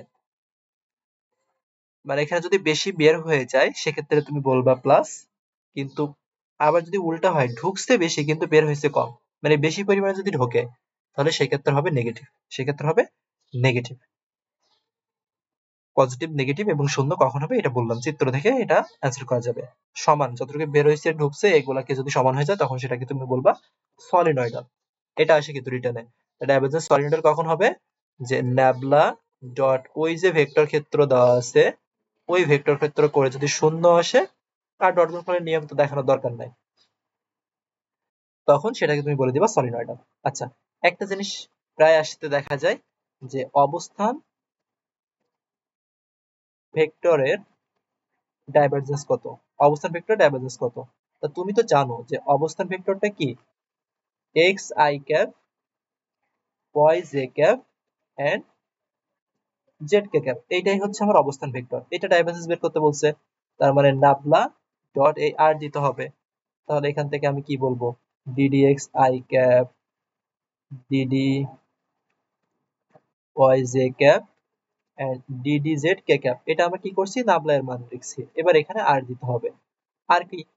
x I cap Y J cap plus Z K cap, এর ডট করবা, আই ক্যাপ এর সহ গুণ করবা, ডিডি এক্স ইনটু এক্স, তাই ডিডি এক্স অফ এক্স মানে কি? এক্স এর সাপেক্ষে এক্স অন্তরীকরণ করতে হবে। আরেকটা লাইন আমরা পড়ি, এখানে আমরা কি পাই? DD X into X, DD Y into Y, আর কি থাকে? DD Z into Z. তো এক্স এর সাপেক্ষে এক্স এ করো, 1 প্লাস 1 প্লাস 1, তার মানে অবস্থান ভেক্টরের ডাইভারজেন্স 3 আসতেছে। এই জায়গায় কি করতে পারে? এই যে জেড এর জায়গায় 2, ওয়াই এর জায়গায় 2 বা অন্য কোনো মানটা দিতে পারে, তখনই তোমার এগুলো চেঞ্জ হয়ে যাবে, এগুলা চেঞ্জ হয়ে যাবে। এবার আসো আরেকটা টপিক, আমাদের কার্ল। কার্ল বলছে কি? ক্রস গুণফল। দুইটা ভেক্টর যখন আমরা ক্রস গুণফল করব সেটাই হয়ে যাবে। তার মানে তুমি কার্লটাকে কি করে প্রকাশ করবা? কার্ল তো একটা ভেক্টর রাশি, এটা সমান কি হবে? আর কার্ল দিয়ে কি করতে হয়? মূলত ভেক্টর রাশির ঘূর্ণন দেখি আমরা। কার্ল মানে কি? এটা দিয়ে আমরা কি করি? ভেক্টর রাশিটার ঘূর্ণন দেখে থাকি, ভেক্টর রাশিটার ঘূর্ণন দেখতে পারি। তাই কার্ল কি করে করি আমরা? এটা সমান আমরা কি করি? I cap, J cap, K cap, এখানে আমরা রাখি ডিডি এক্স অফ, এখানে আমরা রাখি ডিডি ওয়াই, আর এই জায়গায় আমরা দিই হচ্ছে ডিডি জেড। আর এখানে যে ভেক্টরটা থাকে সেই ভেক্টর ক্ষেত্রে সহগগুলো আমরা লিখি। সেই ভেক্টরটা তুমি যদি এক্স বলো, এ ভেক্টর সমান X I cap A Y J cap A Z K cap হলে এক্স এ ওয়াই, আর এখানে আমরা az টা বসাই দিব। এখানে আমরা কি করব, az টা বসাই দিব।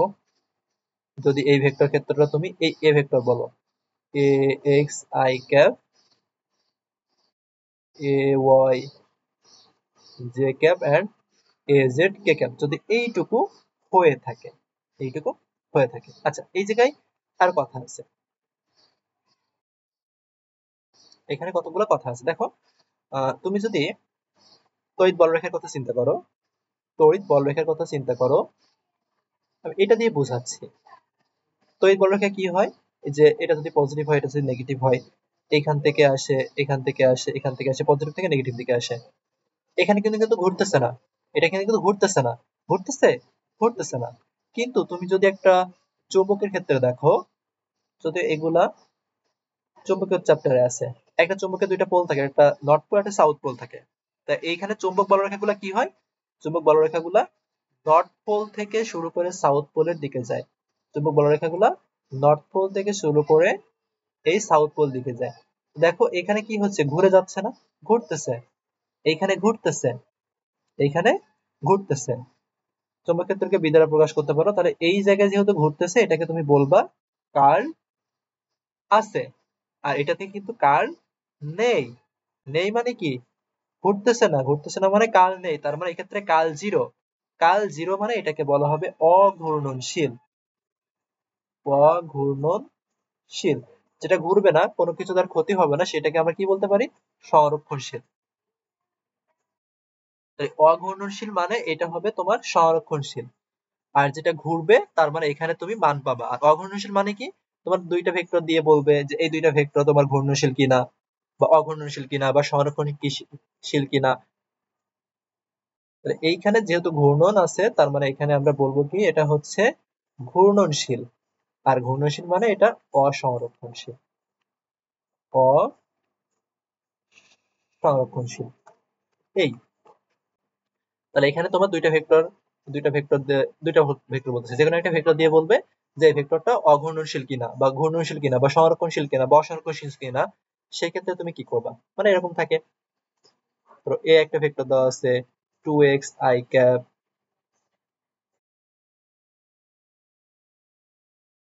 2x y square I cap, 3x y z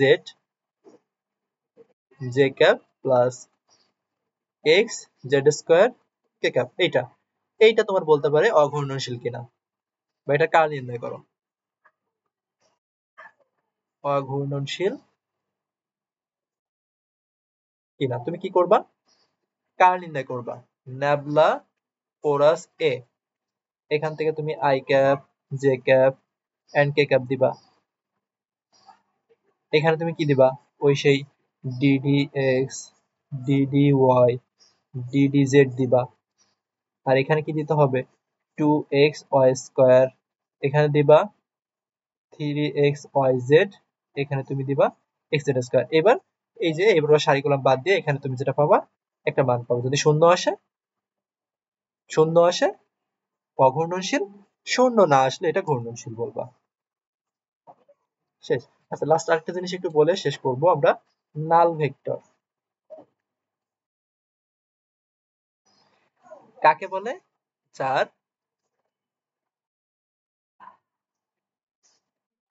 পাদবিন্দু ও শীর্ষবিন্দু একই, তাকে আমরা বলি নাল ভেক্টর। আর ভেক্টরের কিছু সূত্র আছে, ত্রিভুজ সূত্র, বহুভুজ সূত্র, ওগুলা নিয়ে আর কথা বললাম না, তাহলে ক্লাসটা লেন্থলি হয়ে যাবে। চেষ্টা করছি অল্প সময়ের মধ্যে সবকিছু গুছায় দেওয়ার। চ্যাপ্টারটা দেখলে অধ্যায়ের পুরোটাই তোমার মাথায় চলে আসবে, একদম এ টু জেড এখানে কমপ্লিট করে দিয়েছি। যে কমপ্লিট করবে ক্লাসটা, ইনশাল্লাহ তার এই অধ্যায়ে আর কোনো কিছু বাকি থাকবে না রিভিশনের জন্য। নিজে তো উপকৃত হবা, ইনশাল্লাহ অন্যদেরকে উপকৃত করার জন্য তোমার ফ্রেন্ডদেরকে এবং তোমার জুনিয়র যারা আছে তাদেরকেও ক্লাসটা শেয়ার করবে এবং মেনশন করবা।